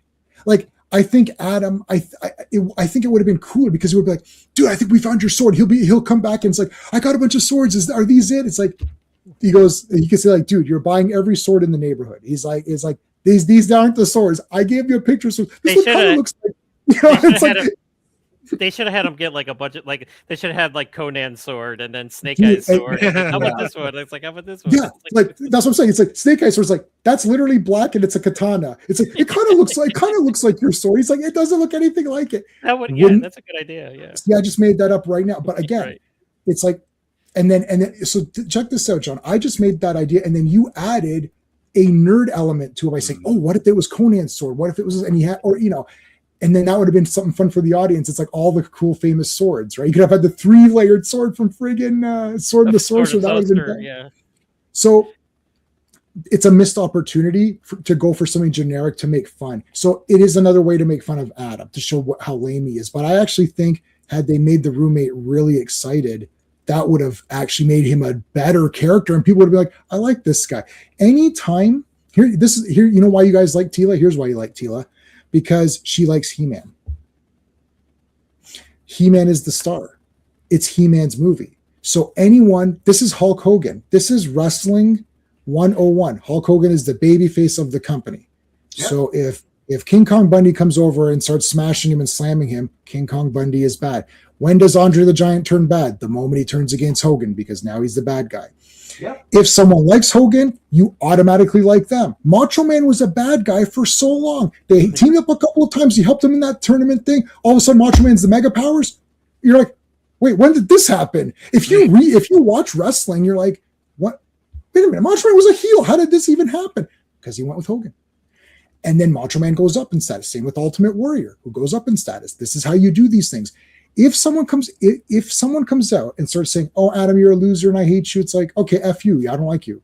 It's like, That's my problem with my good friend Superman. Same thing. The Justice Society, or whatever they're called, the Justice Gang doesn't respect Superman. So it's like, oh, okay. Right? Like automatically, like Mr. Terrific's like, yeah. Like Superman's like, oh, we should try to help the creature. It's like, You're like, you just gave him, you just double talk Superman and gave him the eye. Like, what the hell? Who are you? Right? Like, you're not Superman. Like, that's what I'm saying. Tila didn't do that. She's like, thank God we found you, Adam. She's protecting him. We got to get back really fast. Adam, say the power. You got to get the power. We need your help, Adam. We need your help. You got to get this. You got this. You could do it. You could do it. She's constantly cheerleading for him. Mm-hmm. That makes you like her because she's helping the hero. Now, Man-at-Arms is helping him in a different way, giving him some lessons, but then, Man-at-Arms has a different character arc. And anyone against He-Man, you don't like, and especially if they're dicks to him. So that roommate was being kind of like an ass a bit. It's like, oh, yeah, it goes, people think you're crazy and all that. It's like, okay, but do you think the question was never answered. Do you think I'm crazy? We're friends, we're roommates. Do you not believe me? The roommate, we don't know. So that's why you're kind of like, this guy, I don't need this guy. But if the roommate was for him and supporting him, then you'd be like, I like this guy. See, when Lubick joins them at the end and is fighting alongside, you're like, yeah, like you're like, yeah, Lubick's and then he's like, Lubick takes pot shots at Lubick, and he's like blowing them away. You're like, yeah, and then he stays. You're like, this guy's awesome. I like Lubick. But before that, he was a complete dick. He's like dicking the guys around and all of that, right? But then you warmed up to him because he joined. So maybe the roommate can redeem himself in the next ones. By I don't know if he'll be in them, whatever. But the Justice Gang doesn't respect America. Rachel, I have a life size. You have a life size Rachel Ziegler chin full card tattoo. Her surgery is what? Okay, that was Al saying the thing. Yeah, so I mean, okay, so that was one point. I want to say the people that say they're making fun. This is to address some of the negativity. Making fun of the names. The problem is that people in real life make fun of them. Like I'm on several He-Man Facebook groups and these stupid things pop up all the time. Right. So it's like, and I've seen other people saying, oh, why are you taking this movie so seriously when it has guys named like Fisto and Ramen? And it's like, see, you're making fun of it right now. And then you're angry that the movie addressed the idea that people make fun of it. So you can't have that both ways. I never made fun of their names ever. Not ever in a post or meme or ever. I never say I love Fisto. I have him. I had him in Stridor, and I still have my Stridor, and I still have my Fisto, who's right there. And I loved him. And Jitsu's awesome. He's the guy who fights him, right? I love Fisto. I thought he was awesome. I didn't think it was a stupid name at all. I still don't think it was like Fisto. Okay, he's got a big fist. It fits the He-Man naming pattern, right? Like, I don't think that's a bad name. Ram Man. Yeah, he rams shit. That's awesome. Like, I like Ram Man. Not as a joke. He's like the best character in the cartoon. He's super funny. And he's a good, noble friend who's there to help you, and he'll smash stuff if you need it. I love Ram. I don't think it's a stupid name. I think he's awesome. So I don't think it's stupid. You think it's stupid, but now you're getting angry at the movie for addressing its stupidity when you yourself make fun of it constantly. So you're allowed to make fun of it, but a movie addressing that can't do that, even though at the end they accept their names, thus saying it's okay. Like, he's just going to be called Fisto from now on. So people have a double standard, so that pisses me off. The Dolph cameo, he should have just been King Grayskull. What the shit? He should have been like, remember at the beginning, like when he was talking, like Nicholas Galitzine was voiceover and he was explaining, that should have been Dolph Lundgren instead of the CGI, with the sword. Like, that would have been a cool thing to do with Dolph Lundgren. I mean, it's not like, yeah, I get it. He passed the torch to him. Good journey. I get it. But it was a weak cameo. I just thought with Dolph. Yeah, it was a weak cameo compared to what we thought we would get at. But he did say good journey. Better. We could have got better. And I always admit we could have got better. So it's okay, so we got your post-credit stuff. Yeah, I mean, and that last post-credit was a total another homage to 87. To 87, yeah, of course. He just didn't pop out the water, and a little bit of Flash Gordon too. Yep. Yes. There's so much Flash Gordon. There was. Brian May worked on the score. I mean, come on. Oh my god. Yeah, there's a lot. And then when he gets on, he starts flying around. I'm like, we even get some Highlander. I'm just saying. Got Highlander in there. So you know what I did? You know what? The next movie I watched was Highlander 1. Was it? Because I heard this song, I was like, I haven't watched Highlander in a while. I literally threw that on that week. That Saturday, I watched Highlander. And I'm going to watch Highlander 2 this weekend because it's awesome. That was awesome. Yeah, She-Ra at the end, that was kind of cool. So one thing that Owen pointed out as well is that the music. Owen was pissed about the music. We didn't have any of the Eternian music until the very end. Mm-hmm. The soundtrack we did get, I thought, was very, very good. However, I wish there was slight more differential themes. Like, there wasn't really a distinction between the evil team, like Skeletor's themes. I don't even know if Skeletor had a theme. I'd have to watch it again. I felt like it was consistently cool music, but consistent, not different. I don't know if you guys know who, I know Steven knows, if you know who Alejandro Jodorowsky is. Do you know who Alejandro Jodorowsky is? I might. No. I don't know. No. Okay. So okay. First of all, write this down. You're good. This is homework for you. Watch Jodorowsky's J-O-D. Jodorowsky's Dune. Okay. If you watch that movie, you're going to absolutely question everything you've ever loved because it's all from Dune. Like Raiders of the Lost Ark, Terminator, Alien, what else, Steve? Like Predator. Everything is his idea. He wanted to make Dune in the early 70s. He wanted to make a Dune movie. He assembled the most H.R. Giger. He found Ben, what's his face? Dan O'Bannon. Yeah. Everybody, he assembled this team that is fucking unbelievable. And then the movie never got made. So guess what? Everything that they worked on in that movie, they took with them.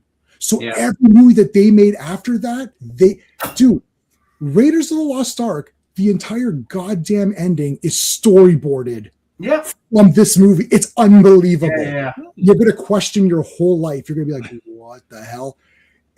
The Terminator walking around with the POV and doing everything, that is storyboarded from Dune. Mm-hmm. It was supposed to be one of the training bots. Everything. Giger took all the designs, throw it up to Alien. Dude, you're gonna be you will be just every movie you love is and Jodorowsky's like they're like, oh, we can't do this. He's like, I'll make it 3 parts. He goes, I'll do episode 1, episode 2, episode 3. They're like, no, we don't want that. That's stupid. And then guess what comes out later? Star Wars, and does it. It's unbelievable, dude.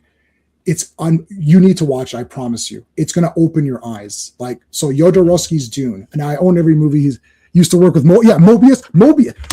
Okay, Mobius designed the Masters of the Universe 87 costumes, right?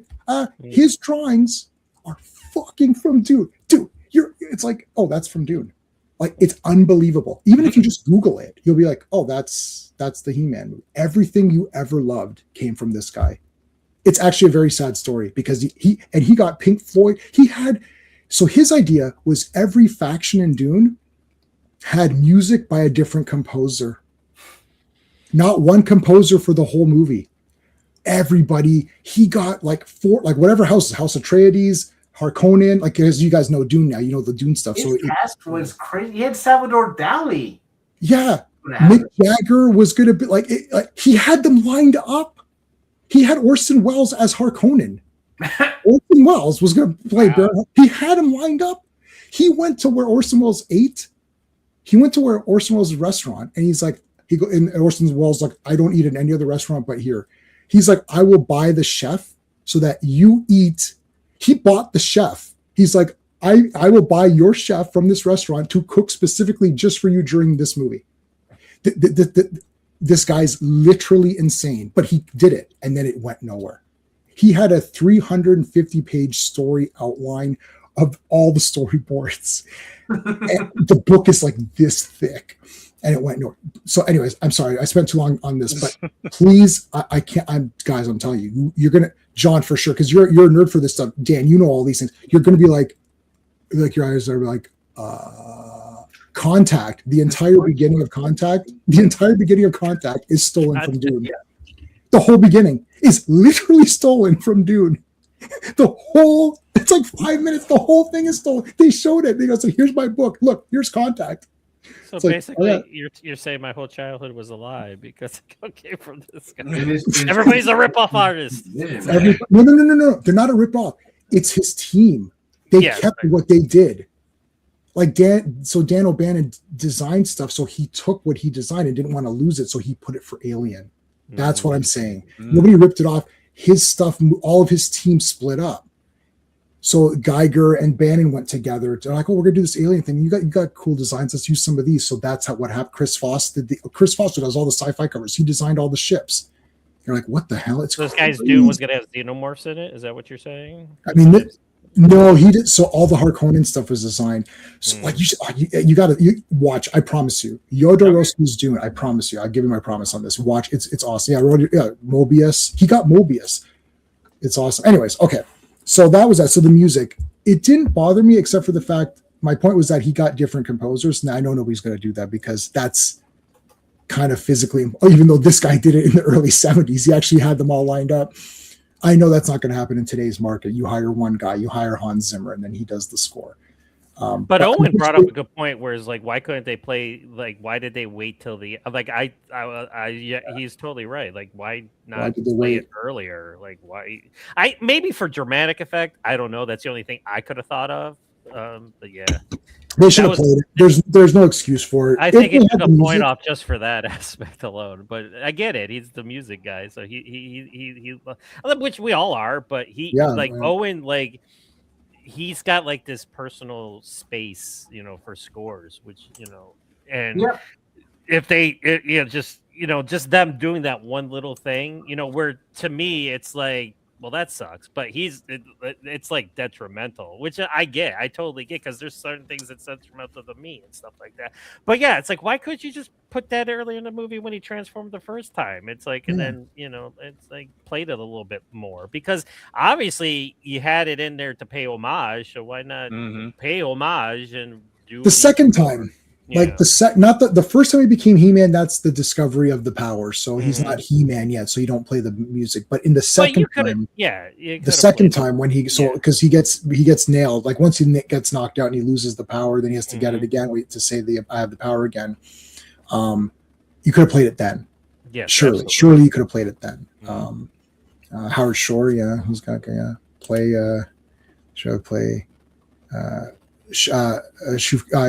during the transformation. Yes, I can never pronounce the name. He played a little bit during his final fight with Skeletor at the end too. They come on, there's something there too. But Critical Drinker liked it, so that's shocking. Which actually kind of gives me a little bit of hope for that guy's review. I don't always agree with him. From what people say, I've never fully. This was the first time I actually sat and watched his full review because I was like, let me hear what he actually has to say. And Red Letter Media, I haven't watched any of their reviews since Rogue One. They didn't like Rogue One, but they liked Force Awakens, so that's wrong. Yeah, that's just flat out wrong.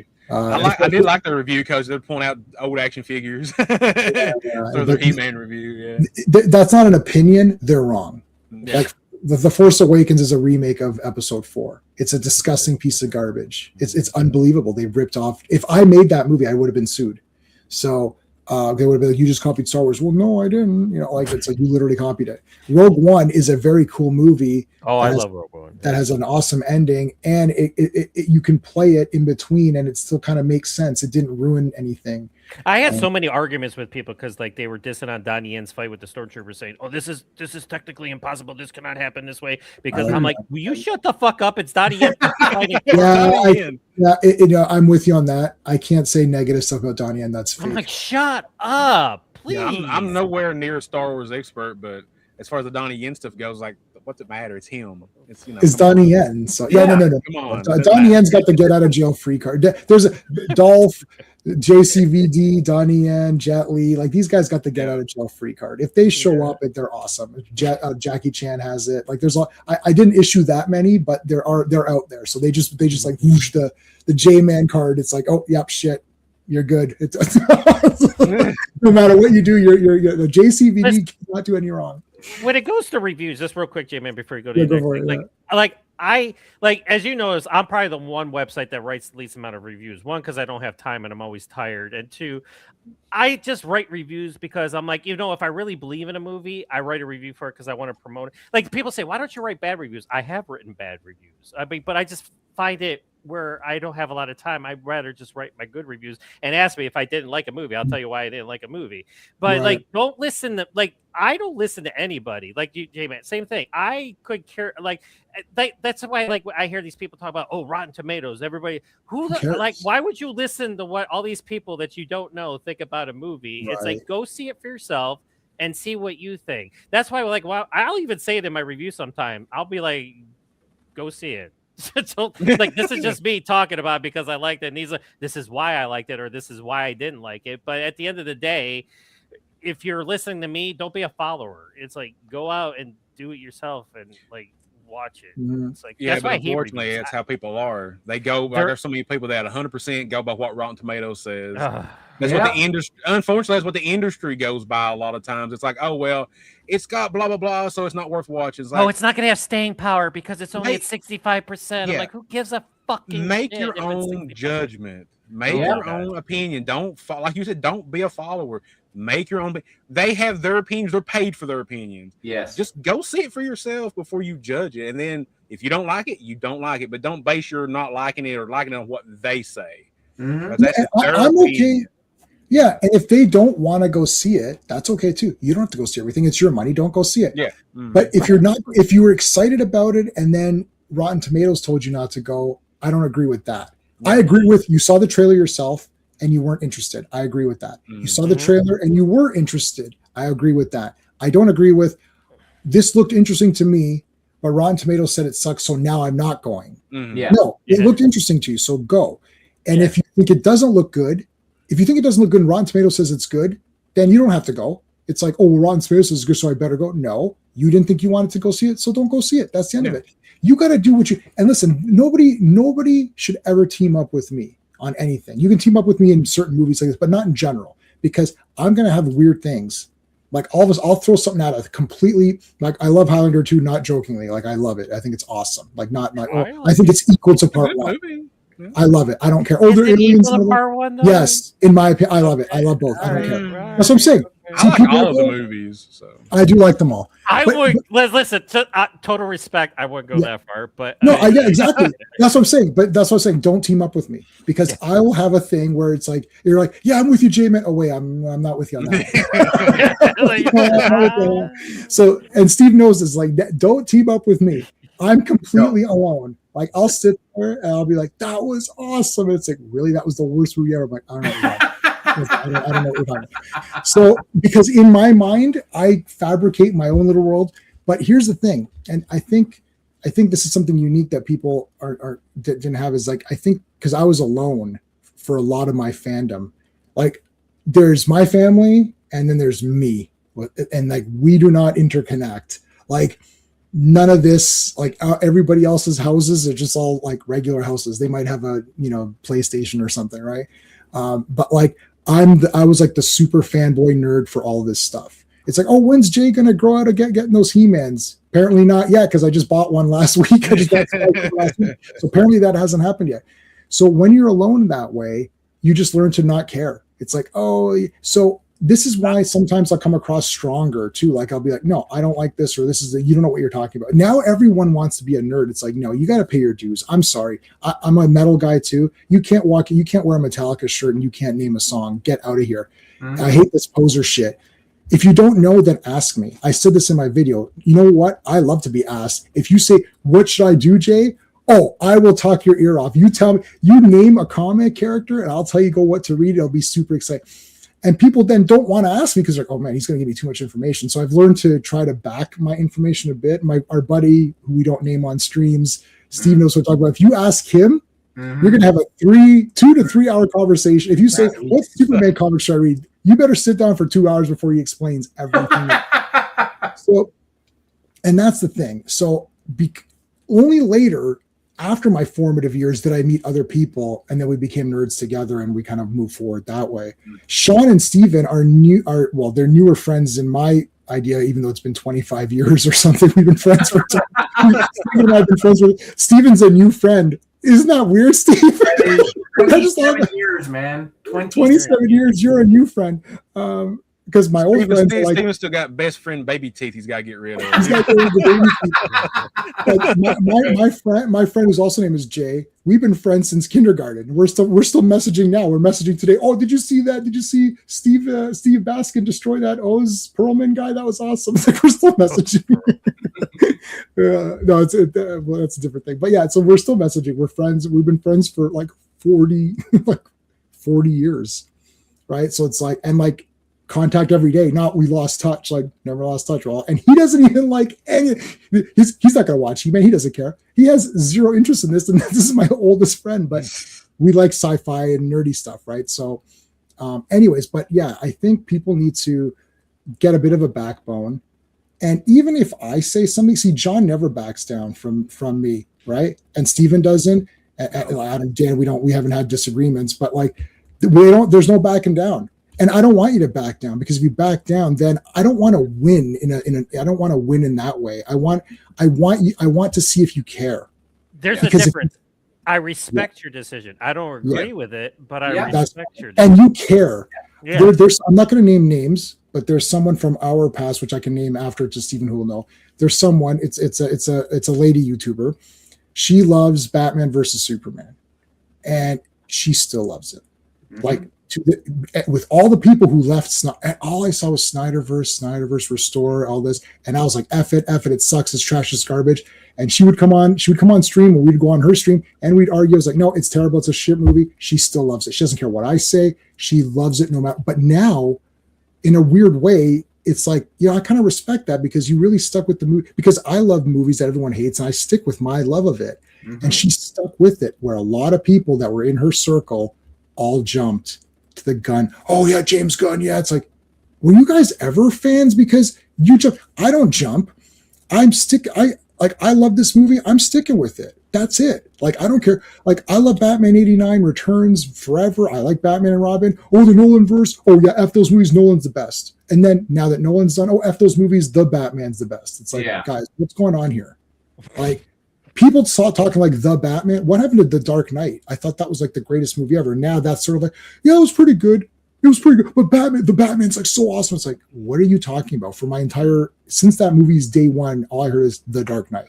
That's all I. Bias, man. Recency bias and shifting allegiances. Like they don't, whatever's new is what they are loyal to. The Batman will be like done by the third movie if they even make it that far. Right, and the Tales of Returning. Oh, I'm not sure about that. I have to look and see. Rotten Tomatoes is a joke. Yeah. See, Angry Gamer. I hate the 4 hour. Even though I own it on 4K, so it's 1K per hour. I hate the Snyder cut like badly. I've got it on Blu-ray, so that's fine. Yeah. I despise it. I like Joss Whedon's Justice League 500 times better. Like way better. Like not. I'll tell you what though. Wonder Woman murders those people in front of school children. She murders those terrorists in front of school kids, and then she blows up the building she's trying to stop them from blowing up. So here's the thing. I love Wonder Woman. Not as a joke. I love Wonder Woman. Respect Wonder Woman. I grew up with Linda Carter. I love the Linda Carter show. I love the Wonder Woman character. You love Wonder Woman 84, so you're definitely. I love Wonder Woman 84. I'm definitely in. I'm all in. I also enjoy Wonder Woman 84. I'm glad that you guys. I enjoyed the first one more than 84, but I like 84. It's okay. Okay. So, well, we don't want to turn it into that, but I'm just saying. That's not what this stream is that's about. Not, this is, what I'm saying is that I'm not going to back down for stuff. But here's the thing. This is what I'm saying. That's a deal breaker. So, because in the Joss Whedon version, that didn't happen. The blood was removed. She just knocked them all out, and then she clanged her things, but nothing happened. It was almost like just a bright light or something. It didn't blow up. So when they did that in this new movie, I'm out.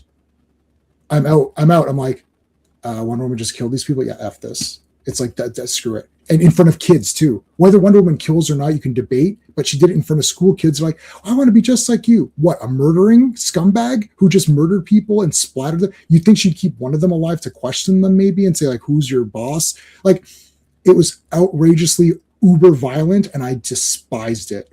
I was like, I'm like, and that happens in the first like 20 minutes. So I was like, oh boy, I'm out. Like, that's it. The rest of the movie could be awesome, but I'm already sitting there like this now. Okay. All right. Yeah. What's going on now? Like, it's just, I love Wonder Woman. The second they made her this murderer in front of school kids, I was, because she killed people in the first movie. Yeah, but it's war. Like, they're shooting 4 million guns at her. Like, she has to get through and smash guys, and she smashed that guy into a building. Yeah, but he's got a rocket launcher and shit. Like, like, it's like Captain America kills people because he's got to kill people. He's a soldier. Does Captain America use guns? No. Why not? He's a soldier. Shouldn't he use guns? Think about that. Why doesn't he use a gun? He should. He's a soldier. So why does Wonder Woman have a sword and decapitate people? It's like, well, she uses a sword in what comics? I literally have 600, no, maybe 700 Wonder Woman comics. Which one are you talking about? I'll go get it out for you. Like, when her mom used it, yeah, she uses it on Themyscira, or she uses it in battle when she needs it in a war, but not walking around with the sword. That's why I liked 84. It was just her lasso, which she's supposed to have. Anyways, but that's my thing. So I'll have something in my head, so you guys can say, this is good, this is good, this is good. All these things are great about that movie, but in my head, I can't get it out of my head. And like, she just killed those people. I'm like, I'm done. That's my problem. So I'll have that for some reason. Even in this He-Man, even for positive. The second he turned into He-Man, I was like, oh shit, this is awesome. And I kind of looked at my watch. I thought, oh shit, we still got like an hour and a half almost. I was like, yeah. And then he turned into He-Man and he starts kicking the shit out of guys. I was like, this is fucking awesome. Like, this movie would have had to have really tanked for me to get down from the high of having him transform.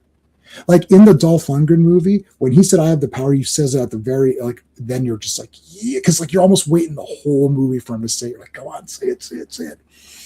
In this movie, he said it early. He said it way earlier than I thought. I actually thought he was going to be Adam for 2 hours and then be He-Man for 20 minutes at the end. That's actually what I thought was going to happen. And I thought, I don't know, what did you guys? Trailers, you could kind of tell he was He-Man for a while, like, because there was a lot of stuff there. Yeah, there was a lot. Yeah, I wish we'd got a little more sorceress. I mean, yeah, it wasn't necessary, but I did enjoy what time she was there. But I wouldn't have minded just a little bit. But I did like seeing her Zor. You know, when he he falls and stuff. You know, he's smacked on the tree. You know, and I like when he first transformed, he forgets the words. He's like, "Say it." You know, he's like, Yes. "What? By the power of Grayskull." You know. Yeah. I mean, I don't know. I would have liked a little bit more of the classic music. I mean, I guess, you know, I get it. Modern movie, they're going to do their own modern thing, but we did get it at the end. But I'd like to have little snippets here and there, more of it throughout the film, a little bit more. And I like at the end with Ram Man, or him and Fisto. They're like, he's running away in secret. He thinks we forgot. Ram Man's like, hey, we can turn around if it makes it easier for him. You know? Yeah. And Mandalorian's like, no, just go let him do his thing. Just let him do his thing, you know. I think this movie, I usually go by intentions as well. I think this movie had good intentions. To me, that buys a lot of you know, like mileage or whatever. Like, I'm like, I can tell when someone comes in and doesn't give two pieces of monkey crap, like Transformers, Michael Bay, like all of them. He doesn't give two pieces of monkey crap what Transformers is about. Like, not at all. He's like, I'm going to have robots and cars and some babes, and that's what this movie's going to be about. Look back there, then, because I own those movies. Of course, listen, J-Man owns them too. Of course, I own them. What are you talking about? I mean, we've had a discussion. J-Man and I've had a discussion about how you don't like a movie, but yet you still bought it. And sure, because I'm a nerd. And I'm a nerd too, but I'm a childhood Transformers fan. Like I am He-Man. I've seen like all the cartoons, the toys, you know. Right. This is from that garbage The Batman movie, and it's like, hold on a second, guys. I just got to go away for 1 second. If I was rich, I would buy every fucking thing too. But I'm on a budget, so I'm not gonna go out and buy a movie that I didn't like and spend $25. That's just how I am. Does that not make me a fan? I'm like, I have movies. I'm a collector. I have martial arts movies where I have it because I like one fight scene in the whole fucking movie, and I'm like, I agree with that. But if I really don't like a movie, I'm not gonna be like, ooh, I'm gonna go out and pay $25 or whatever to buy this movie that I didn't like just to have it because it's got Superman in it or it's got like. That is what I do. And that's great that you could do that. Yeah, but I have to pick and choose. So I can't. Like this whole background would be fucking. My background would look like yours, J-Man. But I'm like, I'm a single dad on a budget. I'm like, I can't fucking go out and buy shit all the time. So it's like, it is what it is. You know? From Venezuela, how's it going, man? Thank you. Hey, Moro. Oh, hey, I know you. I've said your name correctly every time. So let me see if I can still do it. Maro Bastianini. Bastianini. Good. We're international, I think I got it now. Awesome. Yes, the International. Yeah, and somebody mentioned Quantum of Solace, which is the best for me. That's probably the best of the. And I did not like that when I first saw it. I changed my mind on that because it was the shortest one. I like Skyfall a little bit more than Quantum, but I like all of them though. No, I don't. I don't. The last one pissed me off. Of course, it's trash. The last one pissed everybody off. The last one pissed me off, you know. But I still bought it though, of course. Perfect. I own all of them. Yeah. I own every James Bond movie. But I'm a collector. See, end of the day, and I've watched The Batman about 3 or 4 times, and it's 3 hours of nonsense. And because it's just it's Batman. It's kind of neat to see different versions of Batman. Like I can give you 2 reviews. I can give you, because Steven and I went to film school and we made movies together, and I worked in television with Sean.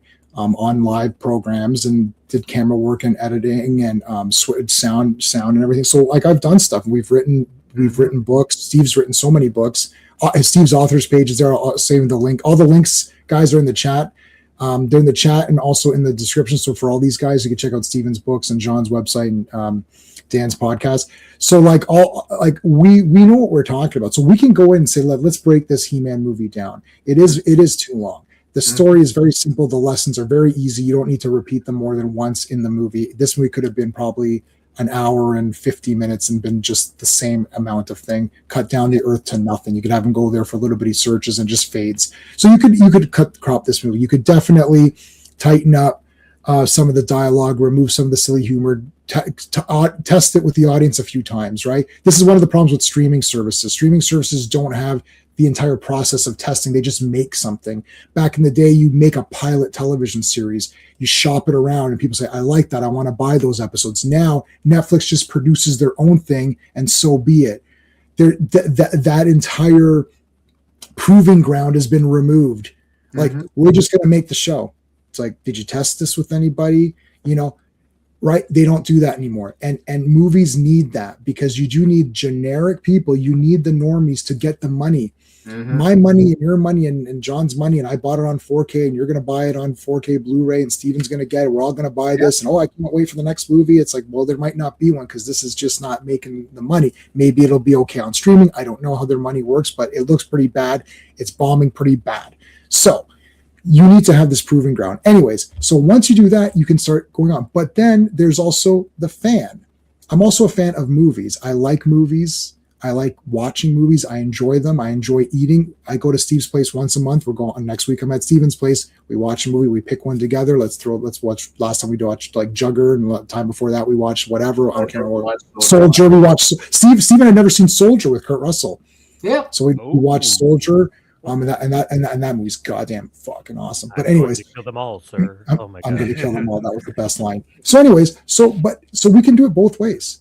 Like, I'm watching Soldier, and I'm like, this is like the fucking. And I watched on 4 because I saw it in the theater, but I watched on 4K. I was like, wow, this I is am going to great. get that one. It's so good. It's worth it. I have to get that the special edition. Did that come out yet? I don't even remember if it came out yet. Oh, that's the 4. Yeah, the 4K is out. Okay. Yeah. So. But there's a fan in me. But then there's also the movie person. So I could play both roles. But the thing is, like, I wanted to like He-Man, so I'm looking for the positives. I don't think that's wrong. Like, you know, I wanted to like Superman Returns. I really liked Man of Steel when I first saw it. I was really excited for it. And I fought Sean. Sean and I will fight sometimes. He didn't like it, and I fought him big time on that one. And we fought a lot. And then I watched it again when I got it. And I was like, yeah, this isn't that good. I was like, God damn it, Sean was right. And I hate that. See, he got in your mind. He got in your mind, though. No, he didn't. It's brutal. The fighting is good, but that's about it. Everything with Jor-El is cringe bad. So He-Man has some goofy humor. Well, you know what? It's got goofy humor. So do a lot of the Chinese movies I own. Many Hong Kong flicks. John knows. So bad. There's so much humor in those that is just so silly. Even back in the day, those jokes don't work. Way they thought they were supposed to. You're right, John. Even when they came out, they weren't funny. At least they didn't translate well here. But as you said, you got a couple of good fights. Sometimes you just, man, that was pretty badass, right? And why is that? That's not wrong. And people, I didn't see Mandalorian and Grogu. I actually have zero interest. However, idiot me, I will definitely get it when it comes out because I will see it. And I like the Mandalorian costume. Hey DJ, do we miss? Sorry guys, you're too young for Star Wars 70. I saw Jedi in the theater when it came out. It was Zodiac Revenger. Oh, he's talking about Jim Carrey's Riddler. Which I didn't like in the theater, but now I like Jim Carrey's Riddler. Should have been killed. Yeah, everything with Podcast should have been horrible. Yeah, it was horrible. The tornado thing was stupid. That was fucking dumb. Yeah, it was a homage to Christopher Reeve in name only because they clearly didn't watch the Christopher Reeve movies because that was not like they said it was a homage, but I didn't see it. I'm like, when is the homage part coming up? Because this movie stinks, and none of the Christopher Reeve movies do. I thought it was good except for the music. Is he saying the Hans Zimmer music? Like? I like the Hans Zimmer music. And oh my god, I listened to that. It's on my playlist. I love Superman. I love Batman 89. I love Batman. I love Batman. Batman Returns. Will there be a part 2? Probably, because Amazon doesn't need the money. Can I just say yes? Exactly. You just said it right there. Everybody and their mother who doesn't like this movie. Oh, it's a flop. Yep. Okay, here's the thing.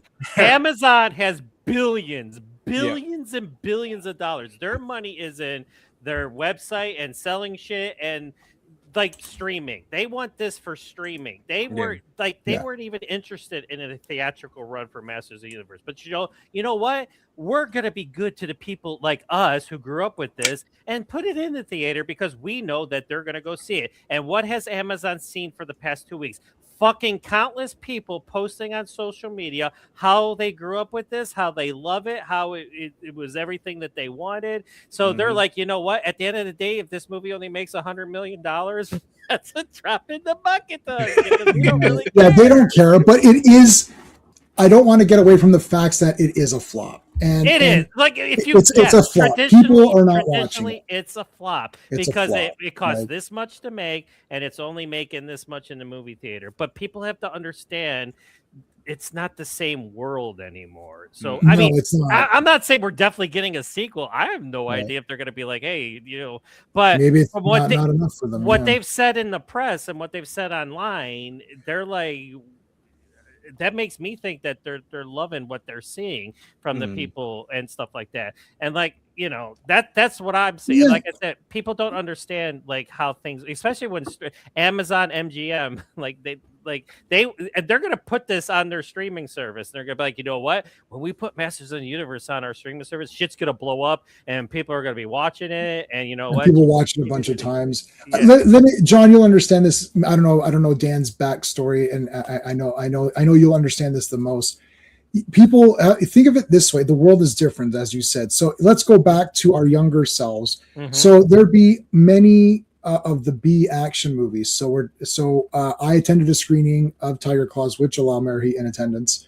And I actually saw Tiger Claws in the theater. See, I am jealous because you got to fucking see those in the movie theater because those only I actually saw those where I see in the right. So no, but this is what you're saying, direct to video. So here's the thing: they made these pictures, and they're like, "Come on, let's get them into the theater." And they come into the theater and they make nothing. Right? They make like 100,000 or something. And then everyone says, oh, that's just a shitty B flop action movie. But it wasn't made. It was made to get distributed and to play in a theater, sure. But it was made for overseas distribution, get it in the hands of people, home video.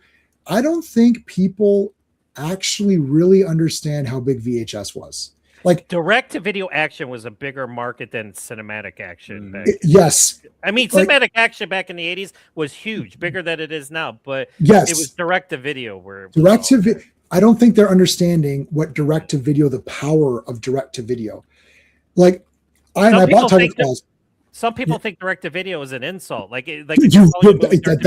That it's like indie action. Like if somebody calls indie action, there's like a negative connotation on it. It's like, and it's total bullshit. I'm sorry, go on. Yeah. No. You said everything you said is exactly right. So direct to video is the streaming now.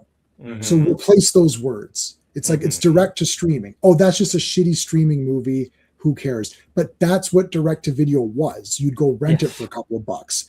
So, or you could I actually purchased, I had a lot of the Jalal movies and Billy Blank's movies and Roddy Piper, one of the other guys, like, oh God, Matthias Hughes, the Dolph, a lot of the Dolph pictures, right? Any of the canon stuff, So we didn't see these in the theater. Like I didn't see Death Wish in the theater. Like, I mean, how would I have seen that in the theater? So a lot of these, you get them on VHS and you rent them, and the video stores would rent multiple copies, and every video store you walked into had the Chuck Norris section, and you got your action, or you got your, you had your sections, and that's what and people would just continuously rent those. And because it was rental, you end up renting, like I ended up renting like Mortal Kombat, I don't know, like 5 times or something, because you kept wanting to watch it again. You kept renting it. And then finally it came out for purchase, like, 1 year after. So you had 1 year of rental money. So the success wasn't measured in, oh, well, Tiger Claws bombed at the box office. Ha ha ha, Jalal, you're a loser. It bombed. And he's like, what are you talking about? I just made a shit ton of money because everybody in the universe is renting this thing, and and every video shop bought it. And a movie costs $100 for a video store to purchase on VHS because they rented it. That's why they got their money. So they didn't start racking their money up until $100 worth of rental. So if you're renting a movie for $2 or $3, how many people have to rent it before the video store starts making it? So that means that it's being rented so often that it's worth it for them to continuously buy this stuff. This is different because I know the video store market. Sean and I wanted to open up a shop at one point, but prior to that, my buddy Dan, who's one of my members here, he would go, and he worked at a store, so we would go together to the warehouses and stuff and pick out, and it would be $100. And then DVD came out, and DVD was maybe like $40. Like I bought Mad Max Part 1 on DVD for $46.99, and it was dubbed. Remember when Mad Max was dubbed? You probably saw the dubbed Mad Max, because Mel Gibson's voice was considered hard to understand because of his thick accent, which you can understand him easily. I don't know what they're talking about, but Mad Max was dubbed. Okay, so I had a $47 DVD of a dubbed Mad Max. Can you imagine? Now I've got on 4K, but can you imagine that for a second? So this is the market you're in. So yes, I agree. Look, it's a bomb. I'm not going to sugarcoat anything. This movie bombed ass, and some people think it sucks. It doesn't bother me because I don't care. Everyone thinks Highlander 2 sucks. Everyone thinks Temple of Doom is the weakest Indiana Jones movie, and they're out of the 3 real Indiana Jones movies, they think that's the weakest one, and everyone's wrong. So like, I don't care. It doesn't bother me. I don't care if it makes $1 or $4 million. Like there's Barbie made $1 billion. I think this is way better than Barbie. But so it doesn't matter. I don't care what anything makes at all. But I'm not going to lie and say, no, it's a bomb. Period. It's a bomb. It bombed. It didn't make the money back. It didn't make the money. However, does Amazon care? I don't know. I'm not sure if I don't know this market. I'm not involved in it. VHS tapes, the old TV days. I understand. I do not understand current things. So is streaming enough? I don't know. They can, we'll know the answer if they make a part 2. If they make a part 2, then clearly whatever little they made at the box office and whatever they got from streaming and 4K sales or Blu-ray sales is enough for them to make part 2. We're going to know, because there was a Tiger Claws 2. See, how could there be a Tiger Claws 2 when Tiger Claws 1 bombed, right? Because how could there be a Tiger Claws 3? Because clearly they get weaker, right? Like, and the reason, and then how can Jalal keep making movie after movie after movie if they're continuously bombing? Well, that's because he doesn't care about the cinema. He cares about home video, and that's where it's all at, the tapes. He actually said this. Did you go with us, Steve, to Tiger Claws? No. Okay. He said it there. He's like, back in the day, home video, man. He goes, I'm selling movies. He goes, I'm not even making the movie yet. Oh, I have a movie. I want to make a movie. Me and Billy Blanks. We go undercover. We don't have a plot, but let's make it. Sold. Okay, Jalal, we'll give you. You should watch the Tiger Claws Blu-ray. His interviews on that are fucking awesome. He's like, we don't have a script. I sell a movie, no problem. I sell it. They sold by who was going to be in the movie. I have Sandra Lothrock and Jeff Whitcott. Hey, all right. Hey, sold. No, I'm serious, guys. John's telling it. I'm not just saying it. John's watched it. He's got the same things I got.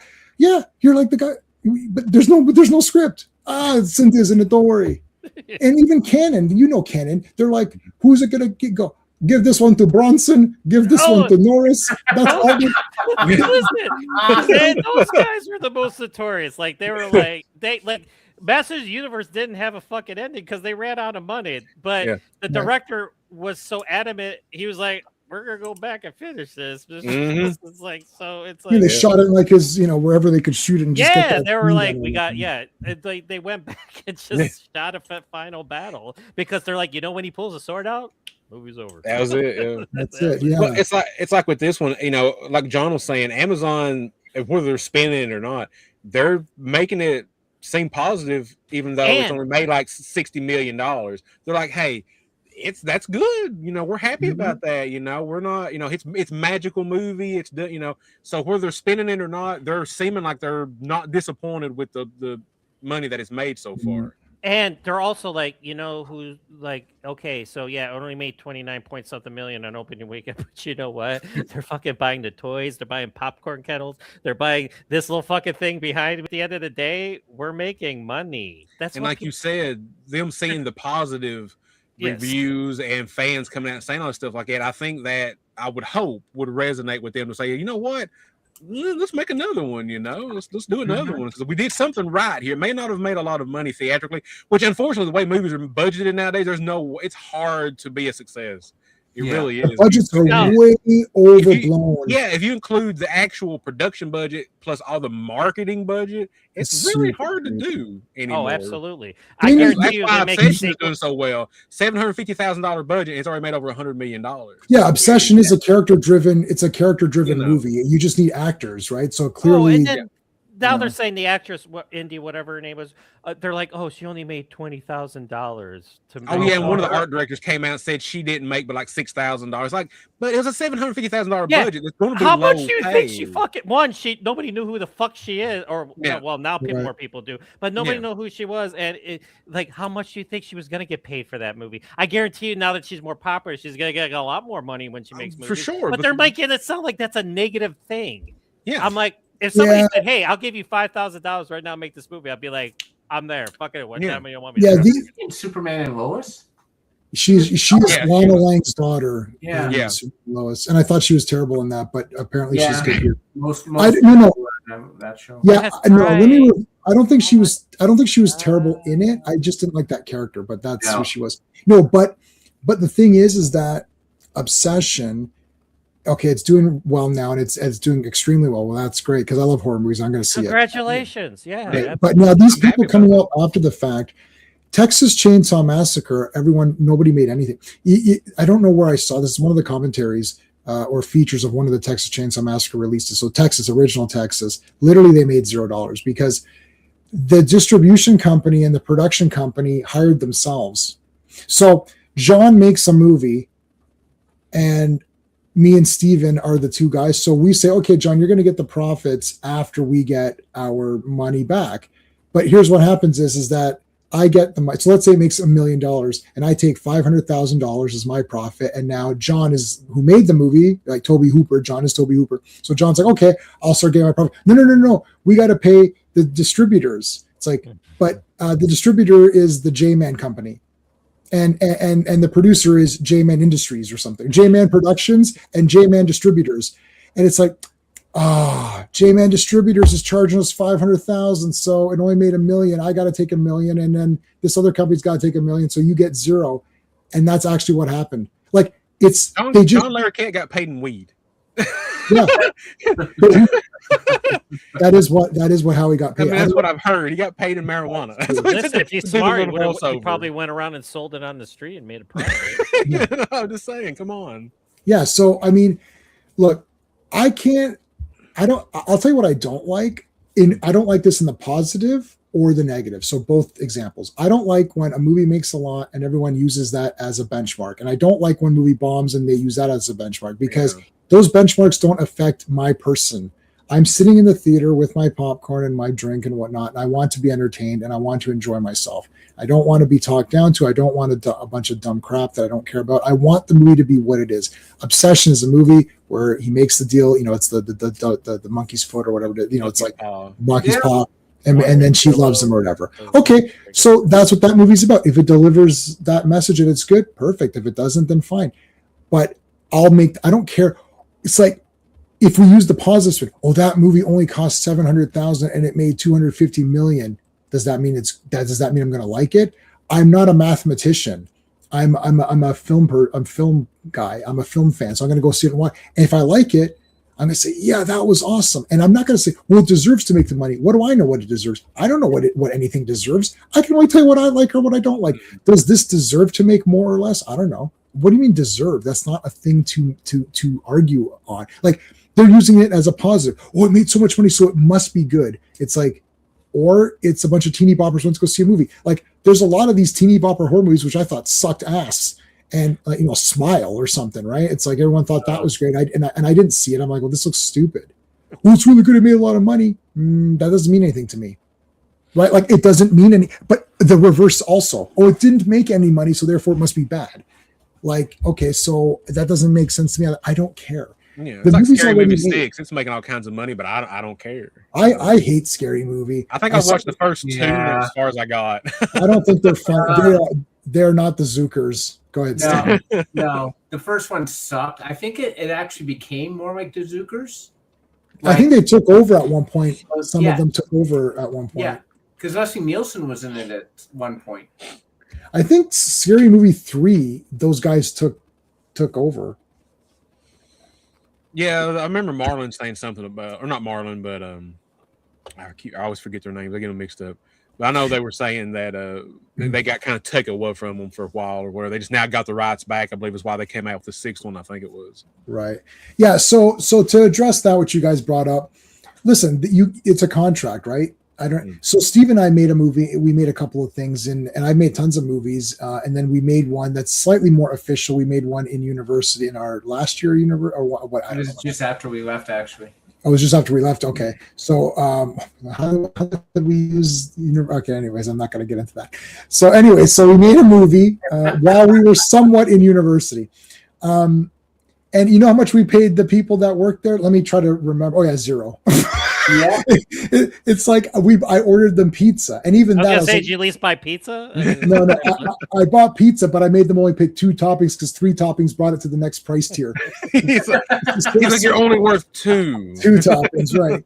So the budget of that movie was like $2,000 or Choose something. wisely. Yeah. So they got paid up. Now, had that movie actually gone anywhere, right? Let's say, and then then we wouldn't be sitting here doing this stream.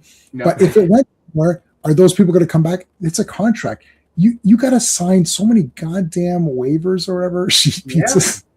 So like this woman and she's like, well, I did more than art directing. Yeah, I was the director of the movie, and Steven was the lead character. Oh, is that all Steven did? Nope. Is that all? I drove people around. I was doing mics, like props. I did 4 million things. Steven was supposed to be the actor, and he did 4 million other things too. Sean was on there. Sean did 4 million. Everybody did 4 million things because you know what? It's a low budget movie. Obsession is a low budget movie. It relies on a concept. Actually, the concept's been done to death, but apparently they've done it in a very unique way, which makes it cool. That's what this movie is selling you. I know you guys know that. Oh, he makes her fall in love, and it's a whole thing. But we're doing it in a really weird kind of different way. So keep that in mind. And like, okay, just like It Follows. Yeah. Mm-hmm. Right. Did you see that one where it's stupid. Nothing's happening. They're just getting, but I'm sitting there like, this is kind of creepy. It's very cool. I like this, like people just following you around. That's weird. Demonic STD. Yeah. So what did that movie cost to make? $3? Like it costs nothing. It's terrible. Like, I think it's getting a sequel finally. Yeah. Yeah. So I sat there, I thought, well, I kind of like this. This is pretty. I don't care what the movie's budget was. Terrifier 1's budget was nothing. And Terrifier 1's budget was less. Terrifier 2's budget was way less than this. Mm-hmm. And it made tons of money too, right? Yeah. So I mean, that's that. Okay, so let's bring it back to He-Man, then we'll close off. So yeah, ultimately, I mean, we all like this. I'm not finding anyone who outright hated it that I know that is a somewhat He-Man fan. Like there's nobody that says I love He-Man, but this movie really sucks. I've seen a few of those on the He-Man Facebook groups. And I have asked people and no one will engage. And I will not engage meanly unless they're mean first. If someone's mean first, then it's over. But I will not be mean first.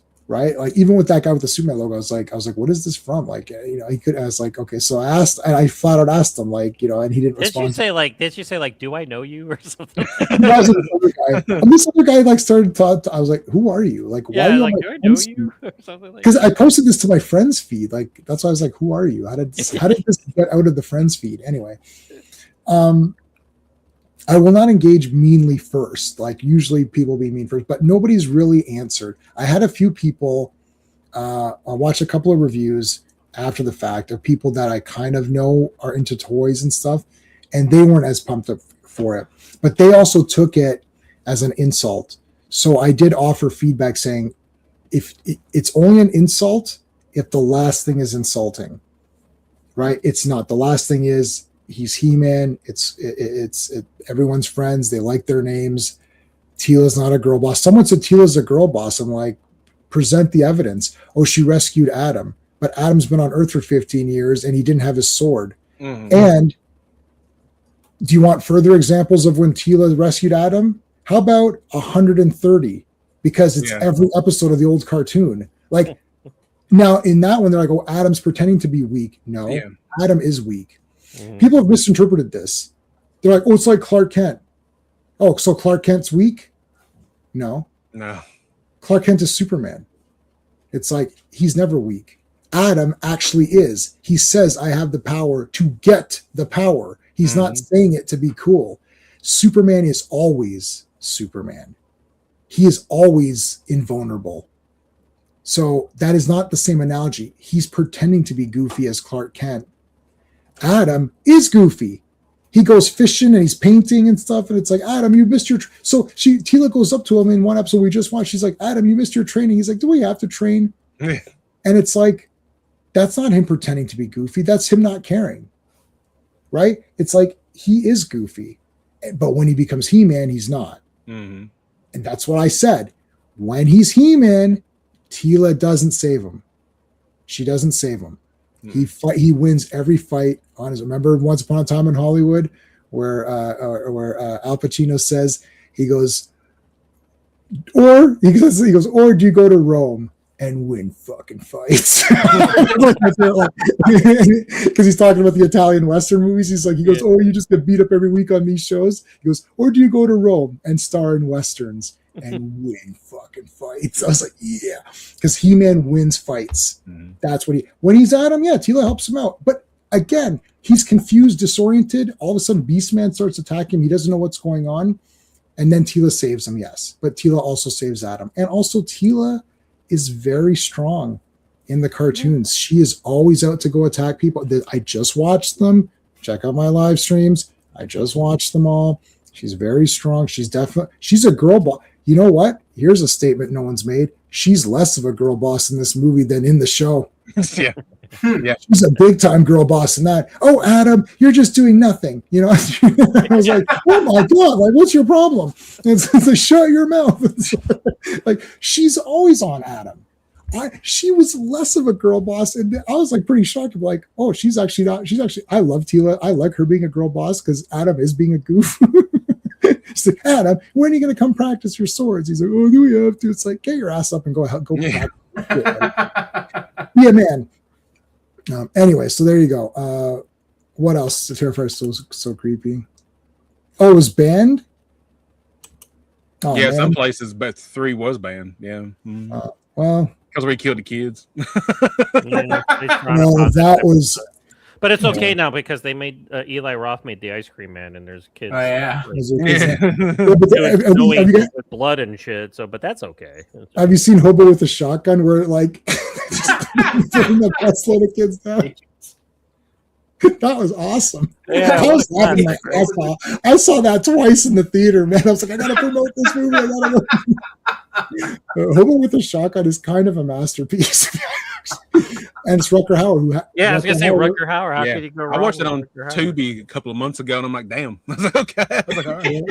Yeah, I saw that in the theater. Incorrect. And I've met the director and got his autograph. I met the director of it. Yeah, so I was a big time show for that one. John, what have you got going on your on ACTION-FLIX? So I got a little movie, the little indie movie called The Furious comes out this week. I have 3 interviews I got to put out. I was going to put them out Monday, but my daughter had surgery and I had to work. But I got Kenji Tanigaki, the director. I got Xiao who stars in it, and Joe Taslim, who we all know from Mortal Kombat. And I got to talk to him. So that's coming out hopefully by tomorrow. And my review. I have to put my review out, even though everybody and their mothers reviewed it. So I was like, if you want to hear what I thought, it's a really good movie if you like martial arts acting. So that's the biggest thing I got coming up this week. Steve, anything new coming out for your stuff? I'm editing my 6th book as we speak. So I'm 6. You're doing it during the live stream? Come on. No. So I'm about, I would say, 2/3 of the way through my 2nd edit, so it's going okay. I also wrote a couple of articles for our buddies on the Action Elite and Movie Elite. I reviewed Protector with Mila Jovovich, and I reviewed Ready or Not 2, Here I Come. I scalded both, but for different reasons. Protector, I have so many. Oh, I was looking forward to Ready or Not 2. I haven't seen it. I saw that. Yeah. Oh We'll talk no, that's that's That's a tale of I two like the movies first for me. one. That's a tale of two movies. One, yeah. Oh, yeah. I really liked part one. I thought that was Yeah. really neat. Second one didn't really have that many kills, and they shoehorned in this sister character for no reason. And Yeah, that looked for weird. a reason. They were writing a different movie, and they basically found out the director was doing the second film and just made it for that. And it doesn't work for Ready or Not. Well, it doesn't. Yeah, it doesn't work for Ready or Work Not. for that. Like they I'll seem to talk- forget that the whole reason why it was good was because of Samara Weaving taking them on by herself. Yeah, that is the point of it. All right, Dan, what have you got going on? Let's see. We should have our Free Comic Book Day 2026 episode is out for everybody to listen to. We just recorded this morning our new episode where we cover Scud, the Disposable Assassin #1. There's going to be a toy review video that's going to be put out where I'll talk about the He-Man and Beastman from the new movie Core line that should be coming out the next couple of days. And we just celebrate our 3 years. This is our third year of the podcast today. So that's pretty awesome that we've been doing it for 3 years. I'm like, damn, time flies. But other than that, and then of course next month will be part of Charlie's month of action. We're going to be covering well, I don't want to say just yet, but we'll be covering something kind of action movie related comic book for that too. So that's what's coming up. Okay, so my channel, we got Fantastic Fridays. So Fantastic Four comics are this Friday. Mondays Avengers, Tuesdays The Burbs, Wednesdays G.I. Joe. We're all back for well, Steven's not back, but the rest of us are back for G.I. Joe. And then that's that. Okay, so let's take a look at the poll. I'm going to end the poll. 21 votes. 29% gave it a 5 out of 5. 43% gave it a 4 out of 5. 5% gave it 3 out of 5. And 24% gave it 2 out of 5. So basically 43% give it a 4 out of 5. So most people gave it a 4 out of 5, didn't go the full. Yeah, that's fair. That's fair. I mean, I think it's pretty like, I mean, what did Owen, I think Owen gave it 3 out of 5. So I think his main things were the music and the silly humor. So those were his sort of things. Now he's a He-Man original fan. And one last point before we wrap it up is that in my head, there is no definitive He-Man timeline. I think this is where we're getting the divide. Like Superman had 1938 to like 1986. That's pre-crisis. Let's say 1985. I don't know the exact days. Yeah, then Byrne took over. And then Byrne took over. So there is the Byrne people, the Byrne victims. That is the name of the fans for John Byrne. I like Byrne stuff. So do I. John Byrne almost has the get out of jail free card because almost everything I've ever read of his, I've and his drawings. But I liked Man of Steel, but our buddy Clobby hated Man of Steel. But I love pre-crisis Superman. Pre-crisis Superman is the real Superman. Okay, so anyways, it doesn't matter. There's pre-crisis Superman for like decades, right? And then after that, there's John Byrne, right? And then that lasts for a while. So there's a pretty much, and it's pretty, I mean, it's not exact, but there's sort of a kind of a through line of Superman. And if you don't give me the Superman I want, which is the real Superman, I get very angry. Transformers is weird because the comics do not match the cartoon. And then the comics end here and the cartoon goes here and then it goes here. But then Japan's like, no, we're going this way. And you're like, oh. So what is Transformers? Like, what is G1? Like, to me, G1 includes Headmaster's Victory and Mega Master Force. Like Master Force and Victory. Like, that is G1. And people don't count that. Like, people say, who's your favorite G1 villain? I'm like, Scorponok. Like, what? What the hell are you talking about? Because like, most people only know like the first 3 seasons. Right. That's all they know. Like the best leader for the Decepticon. They're like, who's your favorite Decepticon leader? I'm like, probably Scorponok. Like, huh? It's like, what are you talking about? I was like, Black Zarek's pretty good too. What are you talking? Wait, what is the? You don't think Megatron's the best? Like, I was like, no, Scorponok's way better than Megatron. What? Are you crazy? Deathsaurus. Yeah. So, anyways, same with He-Man. Yeah, Kitty. I got my Battle Cat. Yes. Your Battle Cat, yeah. So same with He-Man. The mini comics, which came out first, are not the same as the cartoons. So the mini comics are like this much, and the cartoon is because the cartoon just surpassed it. And the mini comics, as we've seen on my channel, started to go into the cartoon to become one. So now you're left with the first part of the mini comics being completely separate, and then the rest of it merged up together. But then you got New Adventures, flips it around. 2000X reboots and revamps the entire thing. And some people just say, why didn't you make that? That should have been the movie. With Keldor, just make that the movie. A lot of people hate Keldor, though. Yes, yeah, and we'll get back. Yeah, so then there's the Revelations and the Revs. The Revs are like, oh, no, we're not counting this 2000X, and we're not counting the New Adventures. We're going back to the original, but then we're using elements from the other ones in it as well. But then we're also changing the characters around and making some characters completely unlikable. The animation was good though. Then there's Netflix is going to do their version, right? And then if you count She-Ra, you've got She-Ra, plus you got that other She-Ra cartoon.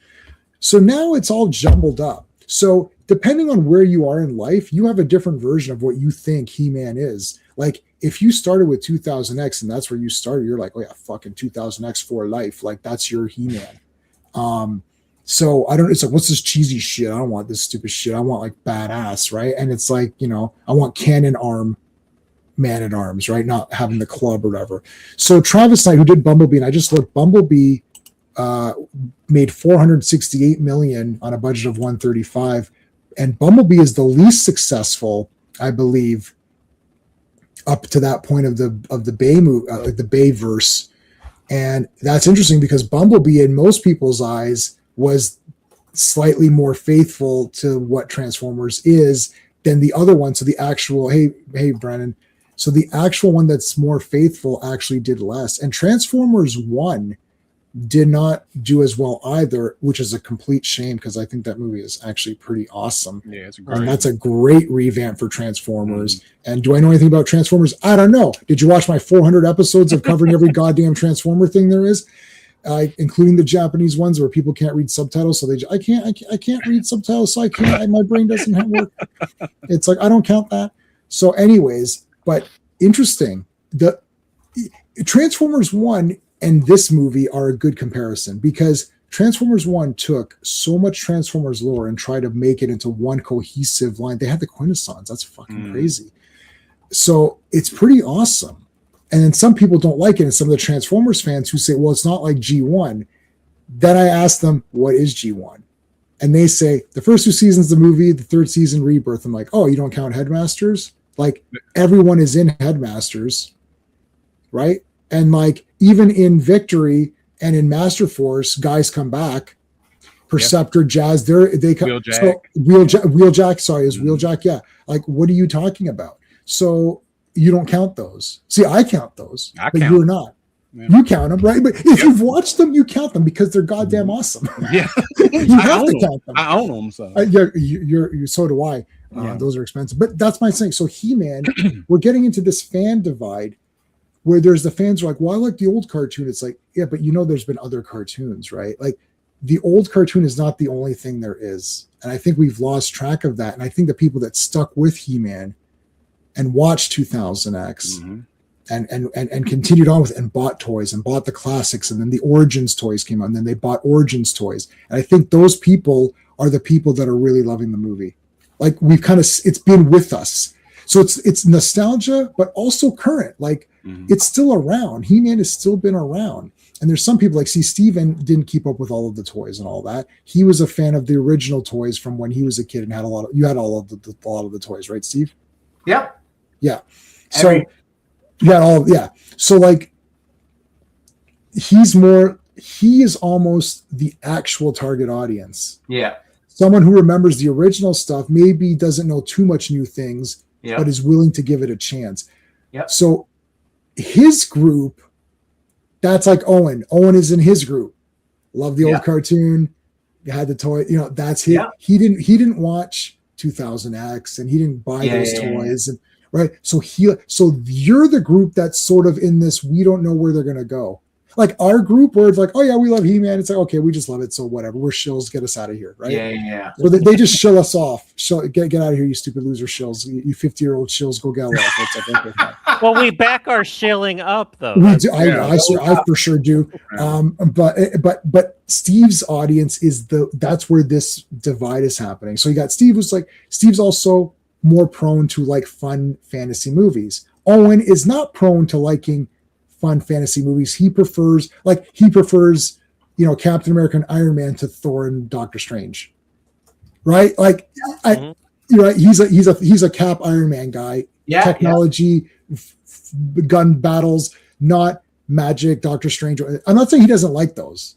I'm not saying he doesn't like it. I'm just saying that he's slightly skews this way.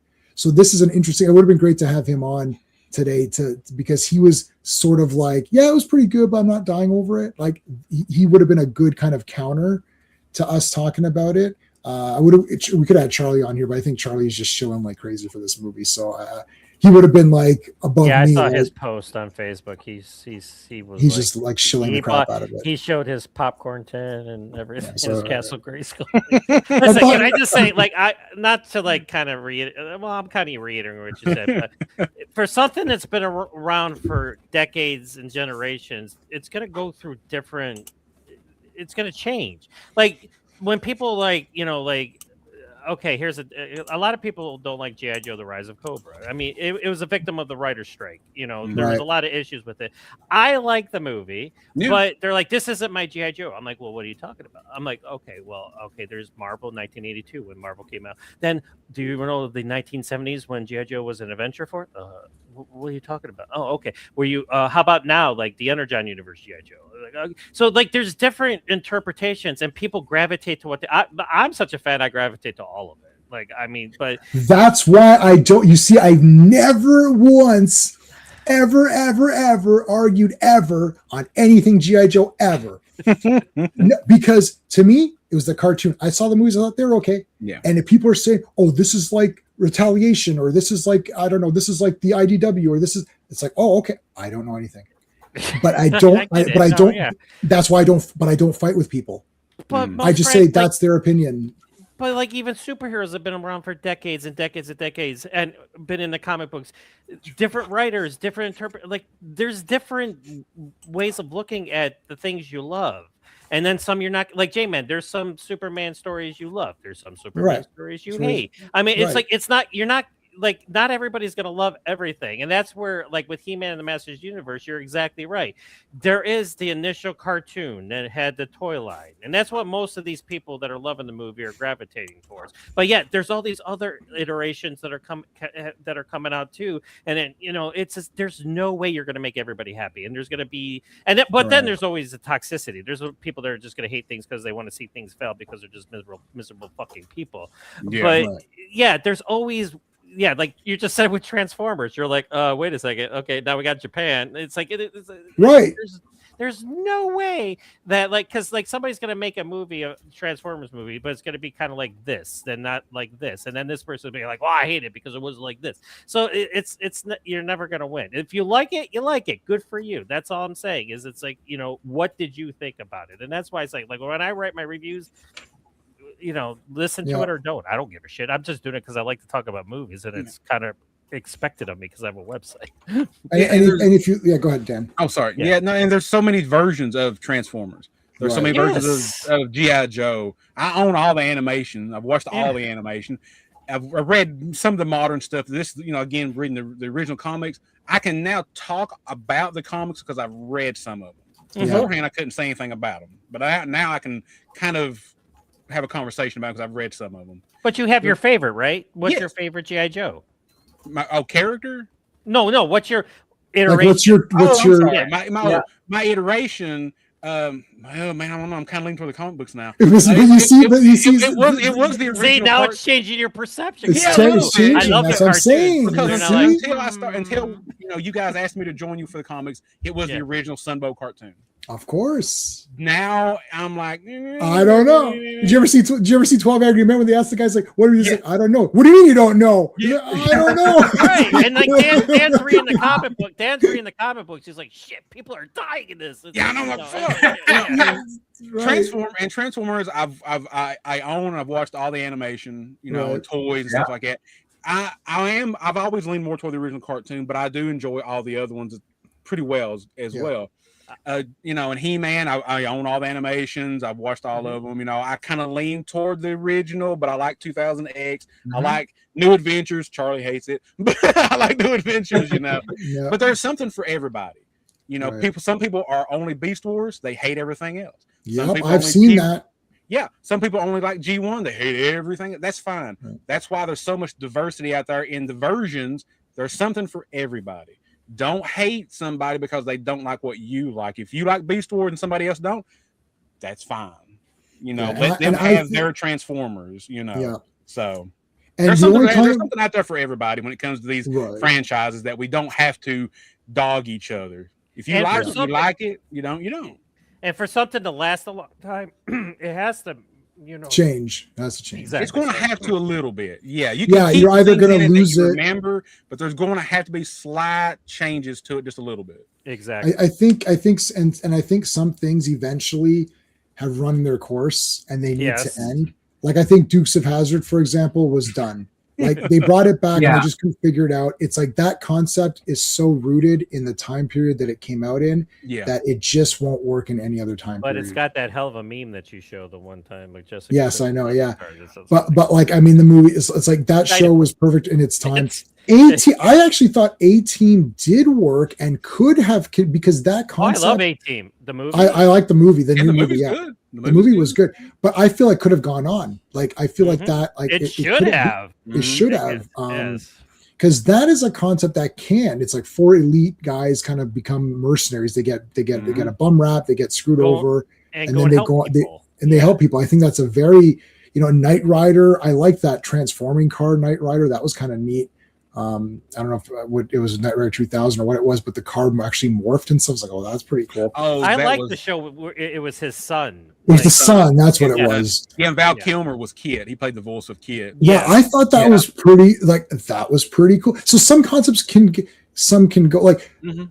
Dukes was modern day Robin Hood in a corrupt town. But nowadays, the corrupt town, it's like, yeah, but everyone's corrupt. Yeah. like back then, there was good old fashioned family values, and this town didn't have them because Boz Hogg ran it. Right. But now every corruption's everywhere at every level, so the Duke boys can't fight everything. Yeah, they can't And- go to every city. They can't go to every city, and also having bows and arrows, maybe that might not work that well now, right? Because they should have better tech. But also, it's like they've got the moonshine thing, and the thing is, like, moonshine isn't a thing anymore, so you'd have to make it drugs or so. Like what would be the modern day equivalent of smuggling illegal liquor? You'd be smuggling illegal drugs, but that kind of makes them bad. Like yeah. it's not like booze is booze. It's like it's booze. Who cares, right? And it made it. It's like it's a family tradition. Uncle Joe's like it's a family tradition. and it's like that's fun and goofy, right? But if it's drugs, like how would you update that concept? You know what I mean? So like Knight Rider's like, oh, he's got a badass tech car. He's got a lot of cool tech, and he could right wrongs. That's cool. That can go on forever. Same with A-Team. Again, four mercenary guys, four badass soldiers become mercenaries. That's cool. Like that can go on. So something, and then I don't know what else to do for He-Man. Bottom line is the stuff that I didn't like, you can remove the comedy, you can shorten it up, tighten it up.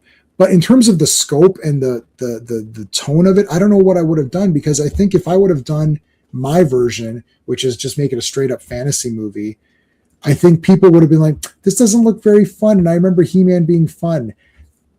And then you're like, well, it could still be kind of fun, but still be good. I don't know what to do. Like, I actually thought Transformers 1 hurt me, because I watched it, thought, wow, this is actually they really thought this through. Like, they tried to put every little thing that they possibly could in it and still make it new and still make it a part one. I thought they did a really good job. I'm not saying the movie's perfect, but I thought they did a great job. I tested it with my wife. I said, let's watch this. And she didn't know shit about Transformers. She sat there reading her manga while I watched all these cartoons for live streams, and she didn't know what the hell was going on. I said, let's watch Transformers 1. She loved it. She's like, she's like, is there going to be more of these? I was like, I don't think so. This bombed. And she got into it. I was like, and that's when I knew it did a good job. I thought so in the theater, and then I confirmed it at home. It did a good job of starting from scratch, but keeping as many little things that they possibly could. They fit every little thing they could possibly fit in. Like they address the size changing. You know, it's like like all of that stuff is in there, and it didn't do well. So to me, that was a shocker. I'm like, oh, because this is what I would have done. Like in my mind, I would have been like, oh, well, if I'm going to start something from scratch, I'd have to take this. Like if I was going to start He-Man from scratch, I would be taking young Adam, and he grows into a big guy, right? Like that's what I would do. 2000X Adam. Hey, our $5 at the very end. I was just about to log off. Thanks for that $5 for me staying on for 1 extra minute. Thanks, buddy. I really appreciate it. I'll give you a nicer ScarJo, and how about one of these? Oh, it's a He-Man thing too. You can have 5-minute break. Have you guys heard of Superman dropkick? Yes. All the way to Cybertron to save Hogwarts. That was the best. I think that was the best part of the entire movie, by far, easy.